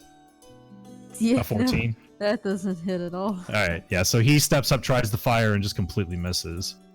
These guys freaking out by their friend here getting shot through the forearm and then headshot, just executed like in seconds, are gonna freak out, draw their swords, and they're gonna try to get away from the group and through this officer.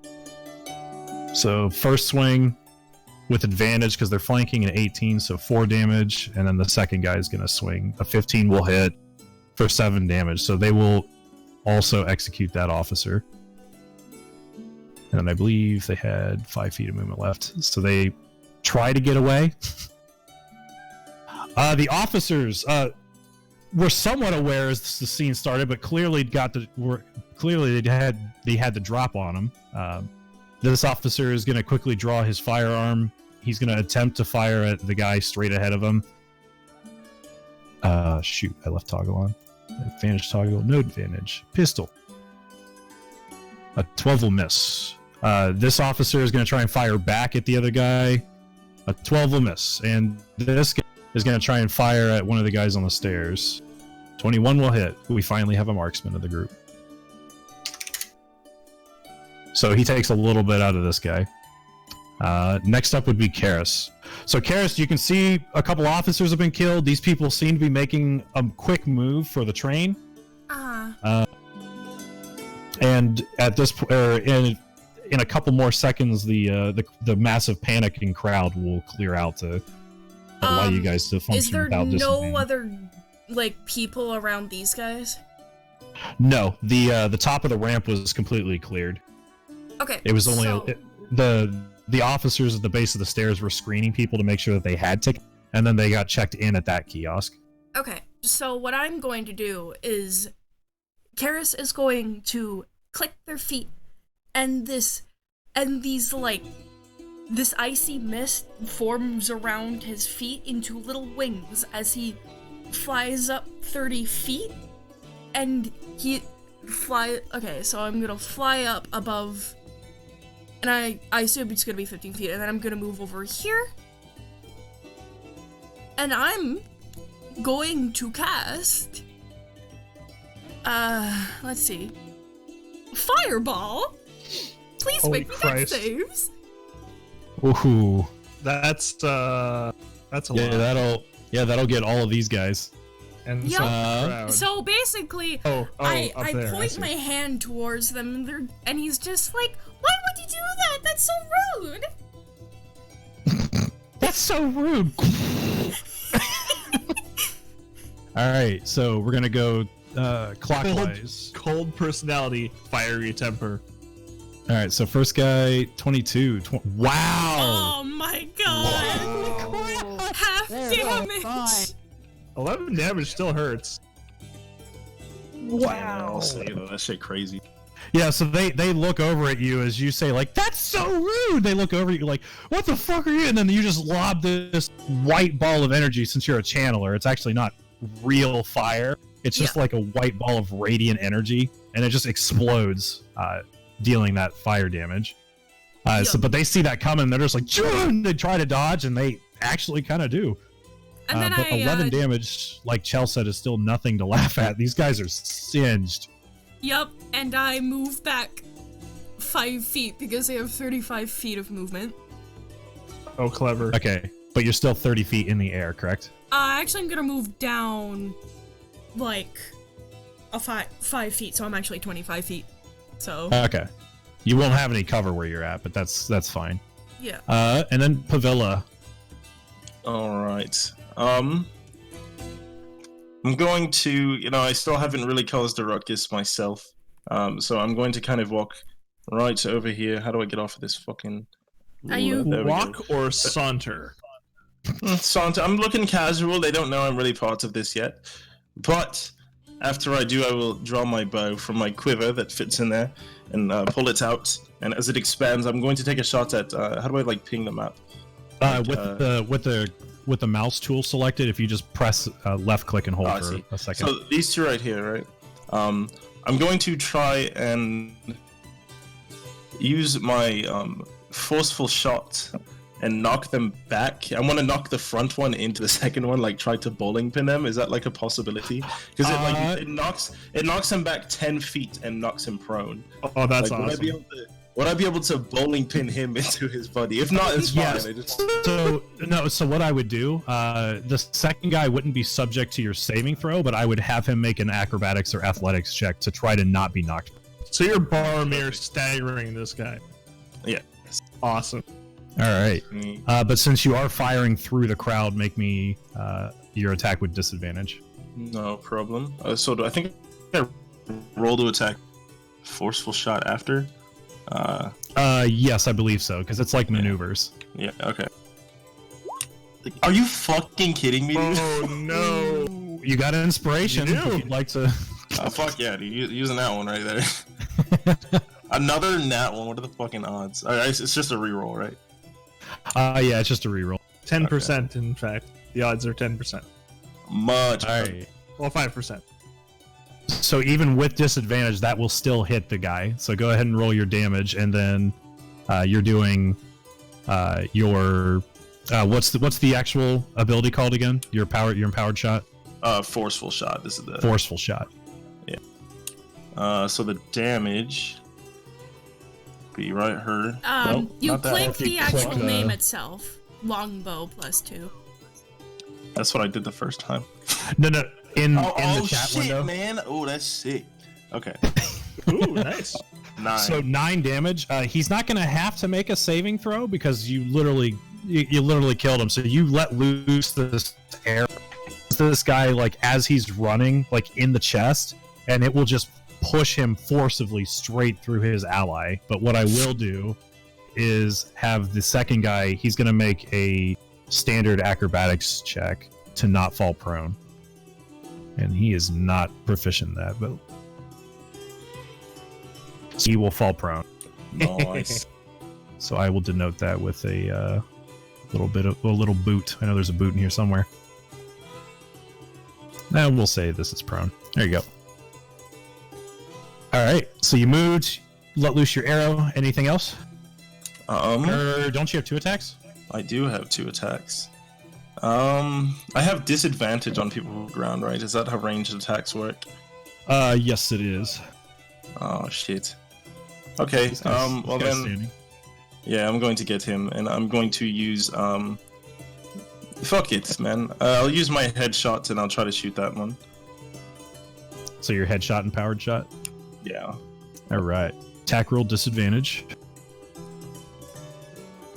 Wait, why am I at disadvantage? What's happening? You're shooting through the crowd still. Oh, right. After your turn, when it goes back to the top of the order, the crowd has panned out, so there will no longer be disadvantage on ranged attacks. Okay. By the way, that has all except for my archery included, so that's actually a 17 to hit, not a 15.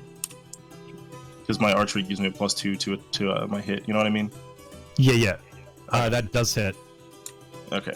So I'm gonna roll my D6 and then, or my fucking D8 for the shot, and then also the headshot. So here's the actual damage, which is 8, and then my headshot, which adds 4. Yeah, suggests you get that guy straight in the head. So like right through his cheek. Since he's on a raised platform, he's got probably about like 5 feet on you. You shoot him like right through the cheek, like up through the upper jaw, and just out the like temple on the other side of his head. And he just plops over. I got him too. Oh hell yeah, dude. Okay. And that will end my turn. I will just hum and kind of watch as everybody else is finishing their combat. So Robin, at this point the crowd is kind of cleared out. Either everybody's run away or people have dove behind cover. So there's no more interruptions for any ranged attacks. Okay, I'm going to... I'm gonna peek around the corner. And over here, I'm going to do the Hunger of Hadar. Nice. All right, so you just spawn this 20-foot radius sphere of blackness and bitter cold. I'm assuming right in the center of them. Yeah. So it's just gonna catch them all here. Yeah. And then on their turn, I believe they take damage. Yeah.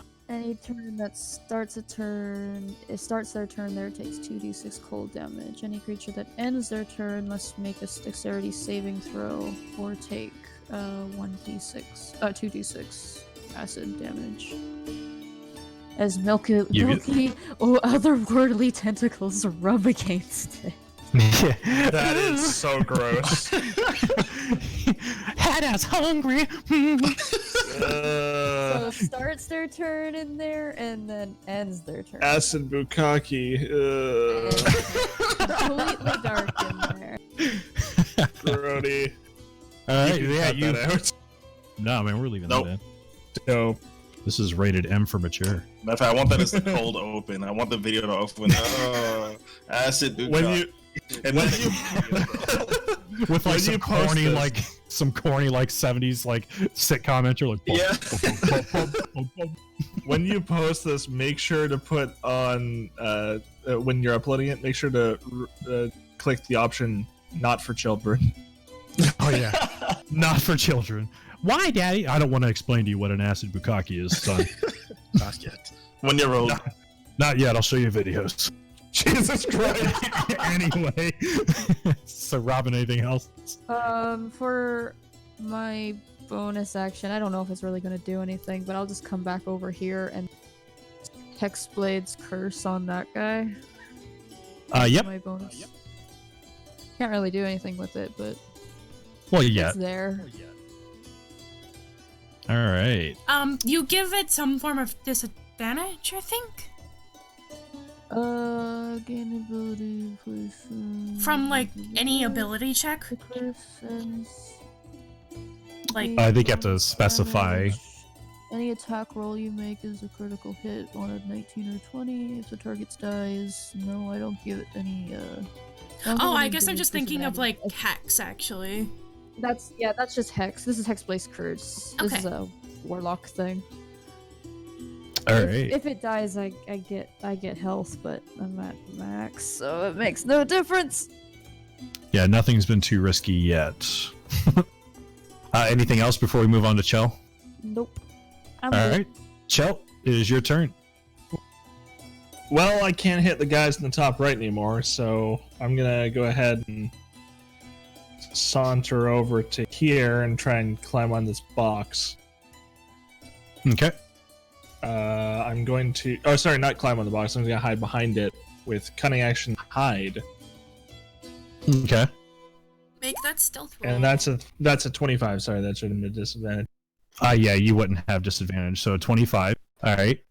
Awesome. You're And- fairly confident. You've seen enough action. You know you found a good spot. And I have a sniper scope on this thing, so I'm gonna go ahead and shoot him from here because I can do that. I will say that he'll have half cover because he's prone and he's elevated, but you Oh, can that's still fine. make the shot. And because you're hidden, that would negate the disadvantage on the roll because he's prone. Regular shot. So regular shot, but he'll have a +2 to his AC. I'm cool with that. Ah, balls. That was not good. 7 total will miss. Good news. That does not, because of my Skulker feat, I am not visible to that person. They do not know where that bullet came from. Aha. So that's cool. Well I'm still done. hidden. And I end my turn. All right. It is their turn. We're gonna start with the guy up here. He's gonna spend half of his movement to stand up. So he's got 15 feet of his movement left. So he's gonna move 15 here. He is going to, as an action, dash inside. You can hear him shouting into what looks to be like a small like radio or something as he's moving in. He just shouts into it. He just sounds like, "Go, go, go! Take it off!" And then he vanishes inside the train. Are there windows? There are, but not to the main room, which is what it looks like he runs into. Gotcha. He's Train done. fight. These two, they started their turn there, so they take 2d6 damage. If you'd like to go ahead and roll that, Okay. they each take 4 damage. Okay, they're both still doing okay.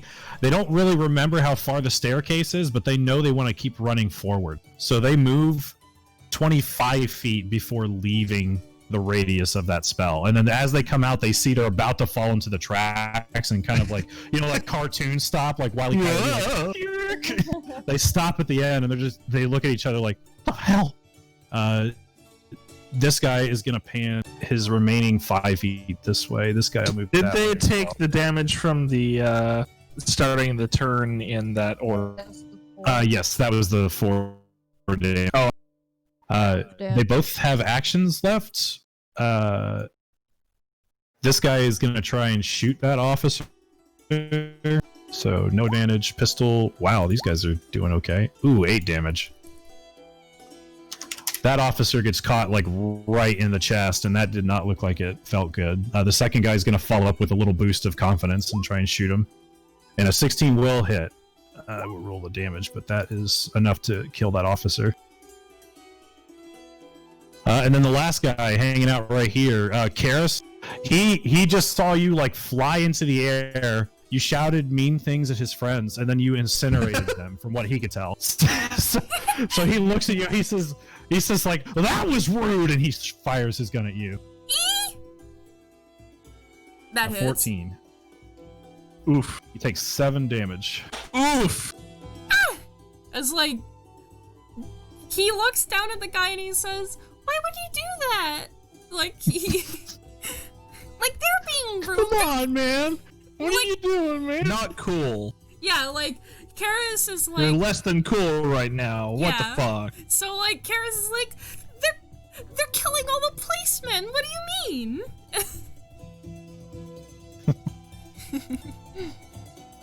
But Yeah, he doesn't seem to care. He's gonna stay in cover. He actually tries to get a little bit closer, but since you've got height, there's really nowhere for him to hide from you. The KPD officer's turn. This guy is actually going to run in after the guy. Ooh, uh-oh. The initiative Oh is yeah, off the shoot. board. He was my initiative guy. Oopsies. He has 19. Well, I mean, I could still see it because I'm the DM, but okay. We're gonna do a little oopsie daisies. There you go. That works. Clark and Matt. Yeah, they all look the same. I named each one of them. Why would you do such a thing? So which one's this thing, Clark or Matt? I forgot. I made that up. Jeremy. He's gonna run over. As part of his movement, he kind of like leans into his radio that's on his vest, and he quickly just shouts, "Be back up!" And he's gonna take a quick shot at this thug. And miss. Oh boy, they're done. Karis. Alright, so since this guy shot me, and since I'm sad boy hours, let's see. You know what? I'm gonna hit him with one of these! Oh, okay. Adding fools. That was really rude! What do you mean? Bam! 15 damage. Oh. Yeah, that Jesus. guiding bolt slings like right through. Like you singe some of like the baked goods. Like there's a little bit of the loaf of bread that he was hiding like right next to. It's just it's, like Sorry, I burned thought that was a toaster. euphemism. No. You singed his baked goods. Oh, gee. Yeah. He was going to have that. He was going to get that surgery later, but now it's not needed. No, but yeah, that guiding bolt just slams into his chest as just like that radiant burst of energy just explodes. It kind of pushes him back a little bit out of cover as he just kind of like groans from the pain and then like forcibly with like a tear in his eye tries to force himself back into cover. Yeah, and Karis just moves over here with his. All right. With Yeah, just you'll have flying tears in your towards eyes the when you're- train. Yeah, you'll have tears in your eyes when your baked goods get hit. Yeah. Why did you do that? Pavilla. Okay. So the guy who just got his baked goods singed is still alive, correct? What is he? Is he covered right now a little? He would be he'd be given 3/4 cover since he's like crouched and. What does that mean for me? Like disadvantage? Or? No, he'd have a +5 to his armor class just Oh, because there's so much blocking you from him. You know, I'm No, gonna I take would the- I would say that if you moved up and basically tried to fire over the stand, he would only have half cover, which is only a +2. Yeah, you know what? That sounds good. Well, actually, you know, I saw Shell just lose a gun like that. Fuck it, I'm gonna take a try. I'm gonna take an attempt. I've got a pretty good 2-hit. I'm just gonna like focus really hard and try to aim in between like all the stuff that he's hiding and just wait for him to peek out a bit and just take a shot at him. Yeah, screw you too. I didn't want to take the risk, dog. I get it. I'm not proud of it. So Pavilla's gonna try and fire through the 3/4 cover. Yeah, he gives a +5. Alright. He said, I'm just gonna take the risk. I don't know. Yeah, go ahead and make the roll. Fuck! With a 12, that will not hit. So as you try to, you see like an opening, you fire it, but as soon as it goes in there, like the feathers of your arrow get caught on like one of the legs, and it just ever so slightly takes it off course, and it just goes like it tears maybe a little bit of his clothes. Can I make It an doesn't argument? Yeah, what's up? Pavilla started with inspiration, and then you gave her inspiration. So wouldn't she have a second set? I think you only can get one at a time. Because it only lets you mark it on or off. It doesn't let you like collect. But I don't know how to No, do it. and you, yeah. Well, I thought Pavilla used the. No, you're saying because you started the campaign with one and then you gave me another. But I'm pretty sure you just get one at a time. Yeah, you just have one at a time. Gotcha. You know what? I'm gonna just kind of shake off that miss and I say, "Come on, Pavilla," and I just breathe deep and wait for another opportunity, and I just try to make that trick. Ooh. 17. Even with the 3/4 cover Yeah! on the dot. You Nice. cooled your nerves and smacked them. That's a 10. Ooh, a good one too. So as he's kind of like wiggling around back there, an arrow comes like clanging through, and he's like, "Ah!" And he like leans too far to the other side, which opens up the back of his head, and you take advantage of that with your keen eyes and just thump, right through the back of the head. God damn. Some Katniss shit. Facts. Uh, And you yeah, got he's the only one in range. Well, I do have movement. Holy shit! How far are they? And I have a bonus action. Oh, they're there still is- kind of too far. So I'm gonna. There is still a little bit of cover from Robin's spell here too. Okay. I'm just gonna move my my 30 feet, and Okay. if I can grab it, what the hell? You got to use the pointer or the whatever the tool's named, the mouse. There it is. Okay, that's the end of my turn. All right. So after Pavilla's turn, it goes back up to the top. Robin, as we get to your turn, you guys can all hear the hum from the train. Seems to be like the engines or like the batteries or like whatever this thing is powered by seem to be making a lot more noise than they were just a minute ago, and it seems like the train is getting ready to leave. Crap. So what would you like to do, Robin?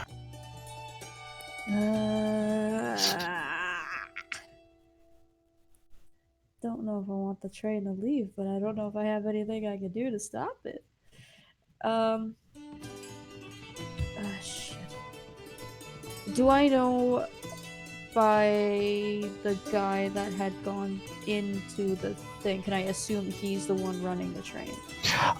It doesn't really seem like it. He did use his radio to contact somebody else, and there are more stations for this train than just this one. There's about 12 carts in total. you guys are only seeing 2 of them. So this same scenario could be unfolding on all the other points of entry as well. Okay. And clearly somebody has taken the lead cart, or possibly the conductor, I guess you could call him. Since I know words now. Shoot.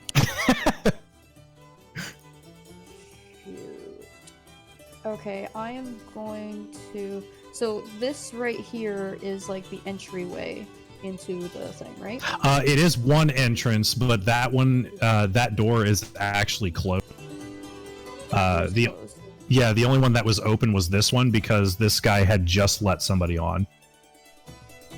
Oh, okay. Oh, shit. So these guys can't get in here. It doesn't really seem like they can unless they know how to work that terminal. It looks like they kind of ran up the stairs and then they came to like shoot the officer that was probably going to shoot them. But it looks like they intend to go that way. To use this terminal. Okay, I'm gonna thunder step over here. Okay. Unfortunately, you're gonna destroy all the food. That's fine. All this food within 10 minutes. Fucking fly. Fuck this food in particular.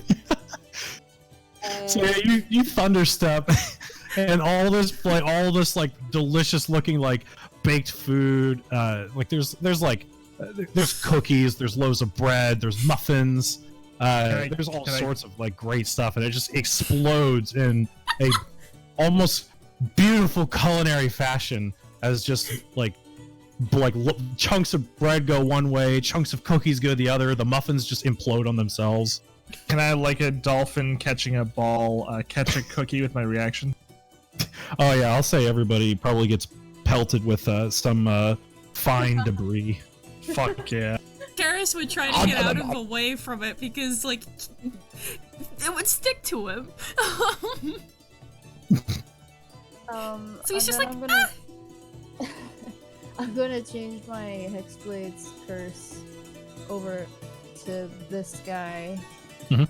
And that's basically all my actions. Can I just like hold out my dagger and flick it around ready for an attack? Yeah, you can look menacing if you want. Yeah, okay. Yeah, you brandish your dagger. You maybe do one of those like dagger through the finger rolls into your hand, just like quick snap like the grip, and you're just like ready to go. Yeah, bring it.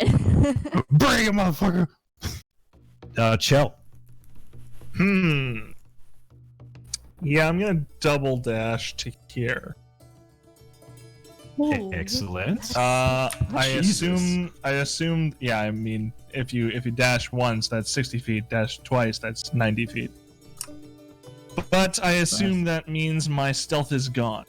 Yes, as you full sprint across the like the gravel up the stairs up to the cobblestone. Can I like use like an acrobatics check or something to see if I can slide into this space? For an extra 5 feet. Yeah. Sure. Why not? That sounds fun. Cool. Actually, you know what? Second story work allows me to add a number of feet equal to my dexterity modifier, so 2 feet. So I guess it would round up to 5. Then yeah, I would say that's fine. Dope. And I slide under the. I guess I'm prone on the body. I mean, Nice. behind the body, not on the body. That'd Nice. be weird. That's the end of my turn. All right. Their turn. So Chell, since you are actually rather close now, you can hear a couple of gunshots coming from inside here, and you can. You can't really tell who's who, but after a few shots, there's a bit of silence before you hear. Your passive's what, a 19? 19. So Yeah, fucking high. Yeah, because your passive is It's so high. high. Well, I mean, you speak to people through their minds. You don't really speak verbally a lot, so Yeah. your ears are just Pretty on point. attuned. So yeah, as you kind of listen in after those gunshots, you can hear somebody mumbling into probably their radio. It doesn't sound like they're talking to somebody that's with them, but you can hear somebody say, He's like, we need to get it moving. We need to get it moving. There's people outside. That's what I need to know. Officers, I guess singular officer. He's gonna back up 30 feet and he's gonna fire at this guy. So one pistol shot. Hey, he hit somebody. For Time for the police. Yeah. Need to spend some time at the range. And Chell, just because, Katie, you point out forgot because to you're move so. these guys. Oh yeah, shoot. Oh yeah. Wow, that was a big DM error. Crazy fast running chick ran behind one of their dead friends, and a dude just appeared in a loud blast of sound. Well, yeah, this guy probably would have just shot at the police officer. So pistol. Makes sense. 6 damage on the officer. That wouldn't have killed him, but he doesn't look good now. And Robin, the guy that you were looking menacingly at with your dagger, actually will oblige, and he will move in with his short sword. Ooh, that gives me advantage. 18? Just misses. Wow, you got some crazy AC. I got a 19 armor class. Holy tits. And this guy is going to move a little bit this way. He shouts to his friend. Like, come on, we're going to miss it! And then obviously the officers would go afterwards. And then Karis. Alright, so here's what I'm gonna do. I'm going to move over here, shoot this guy with firebolt, and then I'm gonna misty step into the train. Ooh, okay. Interesting combo. Big brain. Yeah. All right. So you fly over. Yep. Firebolter. Yep. Time for me to shoot. Oh, does 12 hit? 12 does actually hit this guy. 15 These fire. are some Holy shit! Oh, damn, that was full damage for the That first is- roll and that is half for a- the second. that is a full like hole through like his chest cavity. Just- Yep. And he just drops to his knees and falls poofs over. into the train. Like in All 30 right. feet. So what would he see within the train? You would see We might the be getting there in a officer. moment. Yeah, the officer that went in after looks like he got shot. He is not living anymore. But you also see another officer who also looks to have been killed. But apart from that, you don't see anybody see any of the like thugs that came in. Chell, you need to get inside! Come on, guys! It's like Karis just yells out towards everyone. You hear Alright. in your mind, little busy. Pavila. There's one person left out here, right? Just the person over by Robin. What's the one? Just the one, yep. Okay. Let me see what my distance should be. With a longbow, you should be good. Oh yeah. Yeah, Well, I guess longbow's I'll like start making my way over this way, and then I'll like take a shot when I'm like, oh, that's 45 from here first. And yeah, I'm just gonna take a shot from here and finish them off, and then try to get to the train. okay.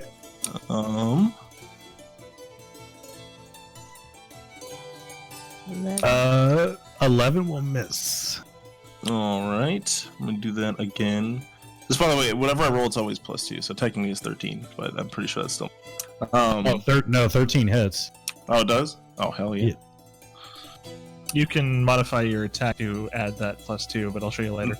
No, I was gonna say, not gonna lie, I've been looking this whole time, and I've been racking my brain. we can go over it afterwards. All right, awesome. But yeah, Okay. 13 hits actually. Go and roll that damage. That's gonna be 8 damage. How would you like to do that? I'm just gonna kind of like casually start making my way over to the train, humming, and raise my bow for a minute, just have one final, just go into his head casually. Casually. Just a Come on, stroll. Robin, it's time to go. Time to go. And I'm just headed towards the train. So the train does slowly start to move. Uh-oh. It's only going like maybe like 5 feet around. It's still it's a large train, so it's going to take it probably quite a few rounds to actually get up to its incredible speed, but it is going. This officer, I didn't think you guys would actually have an officer left. That's cool. This officer is will actually cool. run on board with you. Dope. Actually, no, he's Got dented and he's pretty effed up. he needs a All right, medic. so as everybody's making their way to the train, Can I, if you can I want to go ahead and just say in his mind, get a medic? make me a persuasion with advantage. He's No. not looking too great. Let's see here. Persuasion. Oh, I'm actually good at that. Oh, crit. Well, Hell you yeah. say it. He thinks it's just like he doesn't know you said it. He just thinks it's from the some divine. disembodied voice. Yeah, he thinks it's from the Like, divine. get a medic. It's the better choice. He as he like drops to a knee, just breathing heavily, like holding one of his wounds. He just nods and he goes to get on his radio to call for more backup. The rest of you guys, if you were to hustle, you can make it onto the train before it gets moving at a dangerous speed. If you're Hustle. cutting off the turn order, I'm just gonna go ahead and use my fast hands, grab this guy's pistol. I don't care what ammo it has as long as it's loaded. Or Yep. even partially loaded, and I'll get on the train. It would be 2 shots down. Okay. So I believe you have a pistol too, right? So it's I the, do. She lost or I it. did. it's- I lost Well, it in the yeah. crowd, so I'll have to go find that later. Yeah, you'll have to claim that. And So- maybe lost and found later. I'm just going to assume. I'm going to assume just for now that it uses the same amount of ammo as me, so I'll just take 2 bullets does. off. Yep, it's the Cool. exact same pistol. Awesome. Hey, So that's you convenient. guys all run inside. We'll go to the Oh train. hell yeah! Oh, we got inside the train. So you guys can place yourselves down here. which I know how to do now. Yeah, Bang. I assume I'm a bit Bang, bang. more up here because I used my Misty Step. Yeah. I mean, you could be wherever you would like, but Hi, I don't know how hello. far you would have wanted to venture out. Oh, I'd want to venture a little bit and still like at the doorway, like visible for when people go Yeah. in. So probably Yeah, like if. Okay, you look down both hallways, you do not see anyone. So as all of you guys kind of like run and jump in, it's not a hard check. It's like moving onto a really slow moving train. But as soon as you're on board, that speed begins to pick up more and more and more, and the door automatically closes.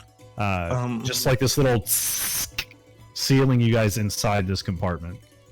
Hi, darlings. Not that I'm not one for spontaneity, but where exactly is this train going, and why did we get on? I don't know, but I'm going to defeat the one that killed all these policemen and stole the train. Speaking of, Oh, it's a train jacking. How did I just put that together? I just realized.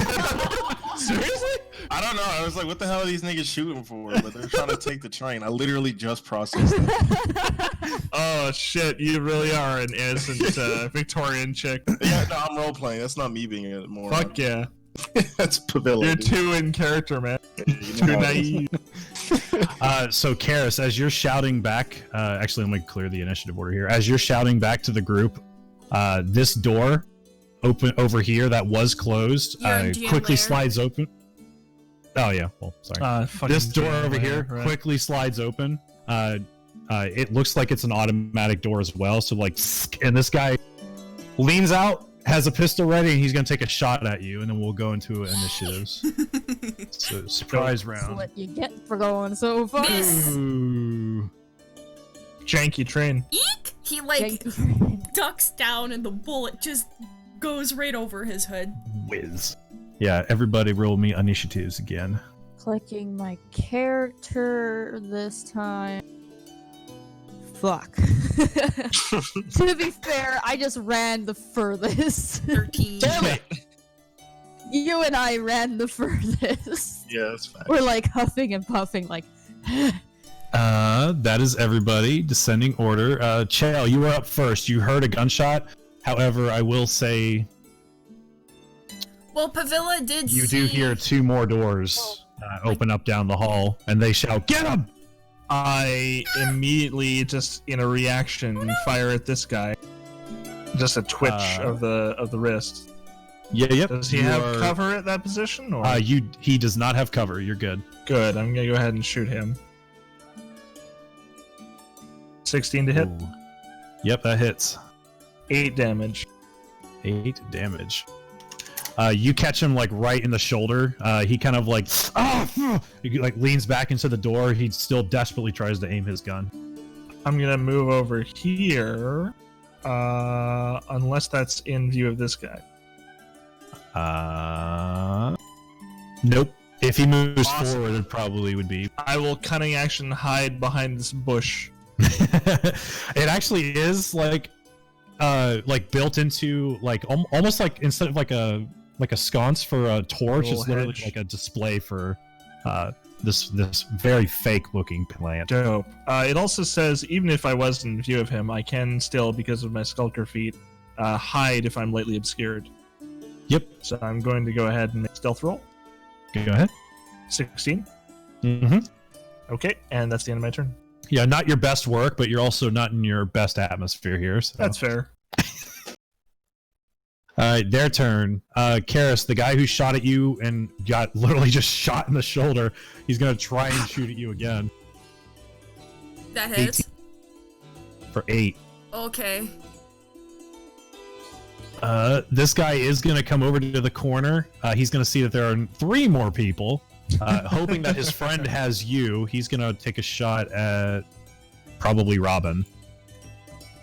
So Robin, he's gonna hold his pistol out. He's gonna take a shot. 11 will miss. Wait, did he see me? Robin. No. He was shooting Robin. No, you said 3 more people, so I assume. Or do you mean Karis? Probably Karis and Linus. Yeah. Oh, Gotcha, I'm gotcha. sorry. No, I did misspeak there. Yeah, he did not technically see you, so he says he Dope. sees 3 people. He is gonna go back and go into cover. This guy is gonna step up 20 feet. He is gonna shoot at Robin. Bring it. You're just a good target. I am Ooh, so it actually pretty. hit Oh yeah. Okay. Yep. 4. Okay. for minimum damage. That's kind of lame. He moved 20 feet, so he's gonna go 5, 10, and squeeze into this room too. Karis. So this guy just shot me. Yep, he tried to shoot you once and missed. He got shot. That somehow motivated him and actually connected with his next shot. So Karis is just like, why are you guys so mean? I don't understand. And like, then boom, he just shoots Holy him. shit, again. Jeez. Not to mention that gives advantage on the next person. Boom. 14. Oh! Good lord, man. Yeah, you hit that guy in the chest just like you did the other one. He like ricochets off the corner of the door, goes like flying into the room, and then a couple seconds later, the sensors on the door kick in and it just goes.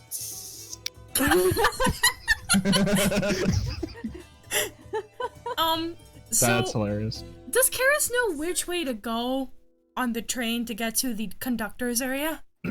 You guys know that your train here was pretty much the third from the back. There's only 2 more carts that way. They both looked a little bit different, probably like storage carts. The rest of these are passenger, and they go up. Okay. Karis is kind of hurt, but the little boy is determined as he fumes and flies over here. Okay, and your pass is a 10, right? Yeah. Okay. Yeah, you can hear the 2 mumbling in here because the door is shut. So I guess technically you don't see them, but Yeah. oh no, wait, they're not far enough away from the sensor. My apologies. That door is open, so you can see them. Yeah, and then Karis says, "Guys, this way!" as he flies. Isn't that the opposite direction? No, this would lead you to the front of the train. Oh, okay, I see. Going that way. Gotcha. We're on the back.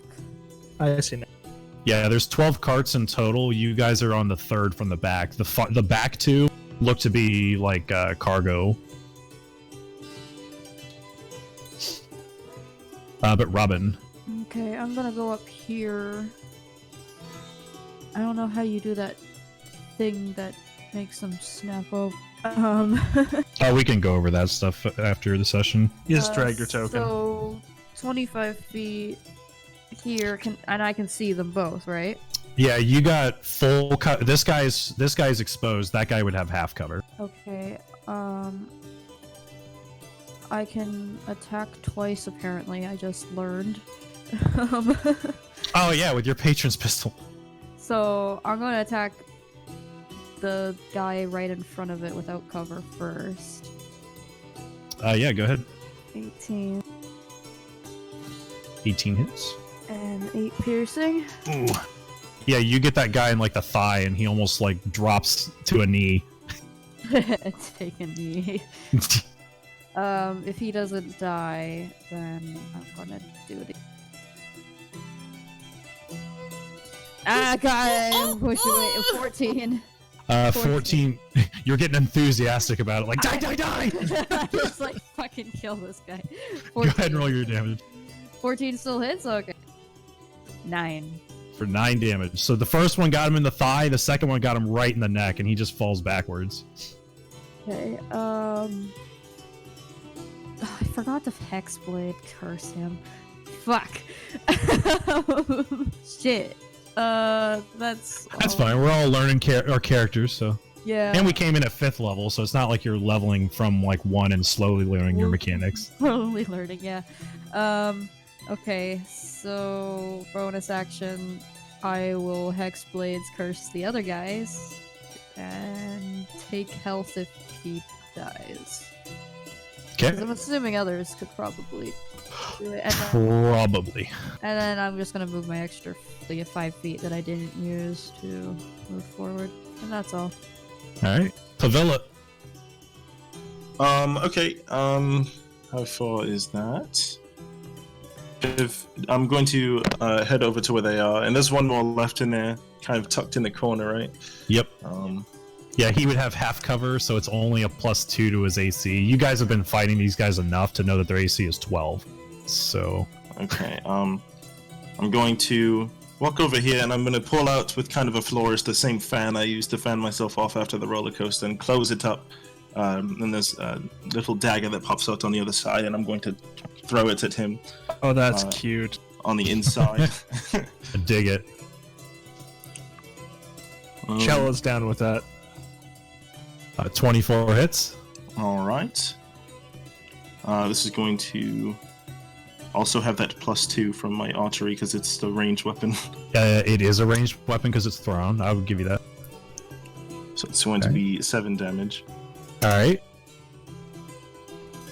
And I have- You toss it. You get him in like the gut. The fan is just like sticking out. He honestly looks surprised that you threw a fan at him. I would be too. Well, I giggle and pull out another one. And I'm going to toss the same thing. Oh, fuck, but that one's an 8, so it probably pins into the wall behind him. Yeah, that one goes in and it stabs right into like the leather, the really nice fresh leather seats in there, and it just embeds itself into it. And that's going to be the end of my turn. All right, Chell. Chell makes her way over here. With her sneak attack still active, she's gonna. Yeah, his pass is not near enough to see what your stealth was, so go right ahead. Motherfucker! Well, he's the last guy, so how would you like to do that? Chell just walks casually by and says, "Come on," Those and starts and just walks past the door like it's nothing. Doesn't even look, just shoots him.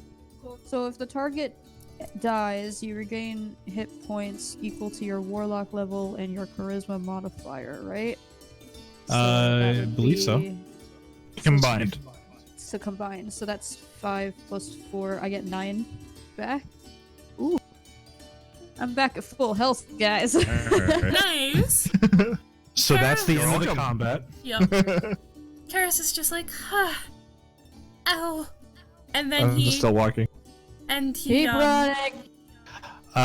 So as you guys are making your way away Downtown? from the he's scene, gonna cast Cure Wounds on himself. Chell, Nice. in your passive perception, before you were moving away, as soon as the combat died down, you could hear somebody rummaging in here. Oh, I would definitely not have moved past here then. The other thing that you pick up is also and actually Pavilla, because you're close and also have a passive of 15, you'd hear it as well. You can hear the communications from this police officer's radio as somebody is like desperately calling out to anyone on board. It's like, is anyone there? Is anyone on the train? Please come in.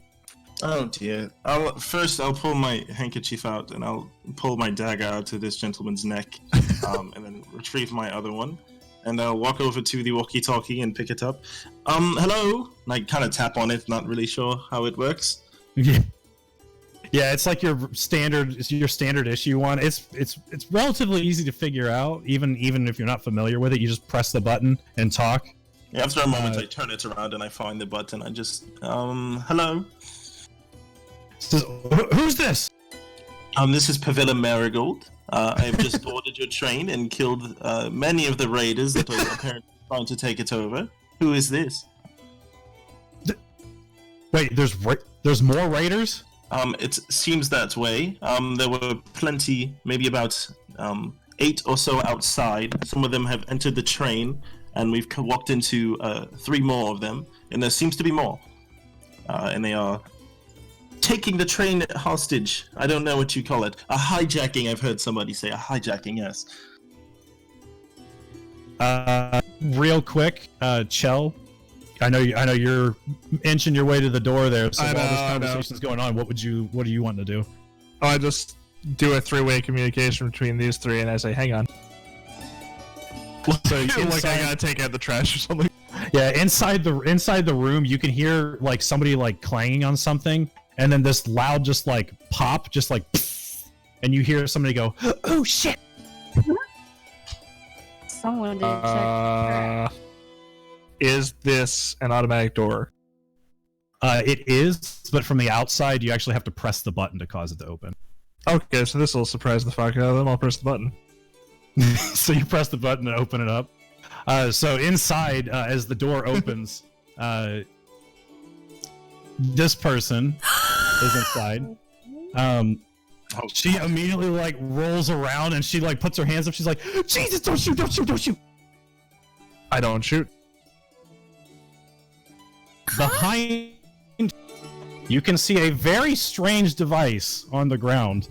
It looks like it has been like magnetically like attached to the floor, and it has some blue like flashing, or not flashing, but like breathing lights. Is it a bomb?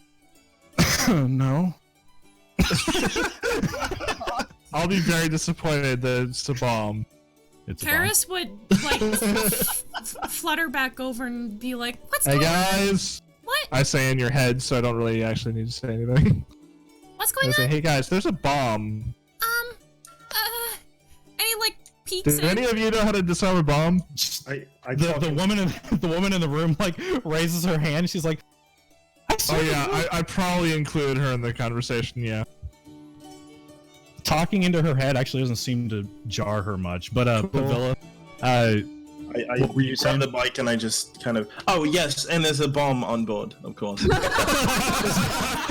so casual, I love it. So calm. So calm. You're just like, oh yeah, there's Oh a bomb my on board. God. What's a bomb? I'm I've heard the so kids in glad. town say it. Like, that was so bomb. I'm so glad that was recorded. That was so ace.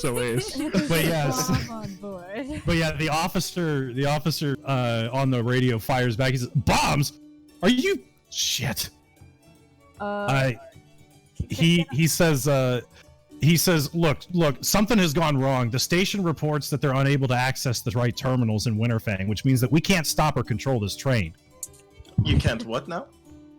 The train is out of control. It's moving on the tracks and it won't stop. I'm very glad we've ordered now. I'm going to do it. I'm going to give the walkie-talkie over to somebody who would know more. Tell them how to stop it, please, because I don't like that very much. So as you go to hand it off to somebody, you can just hear him. It's like, it's not that simple. Oh dear. Robin will come back. On the way his back, can I press all the buttons? Of all the other Oh, you want to just like you just want to like open all the doors? I just want to peek through. Yeah, exactly. Just making sure. Just making sure. Oh! Great! Shit. That's not good. Oh no! Oh shit.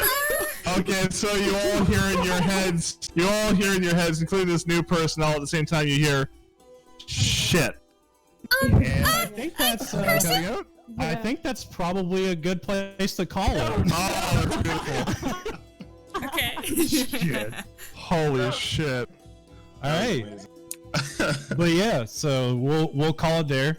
Just so that everybody online is aware, we do plan on alternating this series in, so the releases of the episodes might be a little slow. We'll keep pumping them out, assuming that there's some good interest, but we're gonna play regardless, I think. Yeah, we'll play regardless. If Are you guys kidding me? want I'm not to- giving it Yeah, there's interest on our end. That's all that matters. This shit's awesome.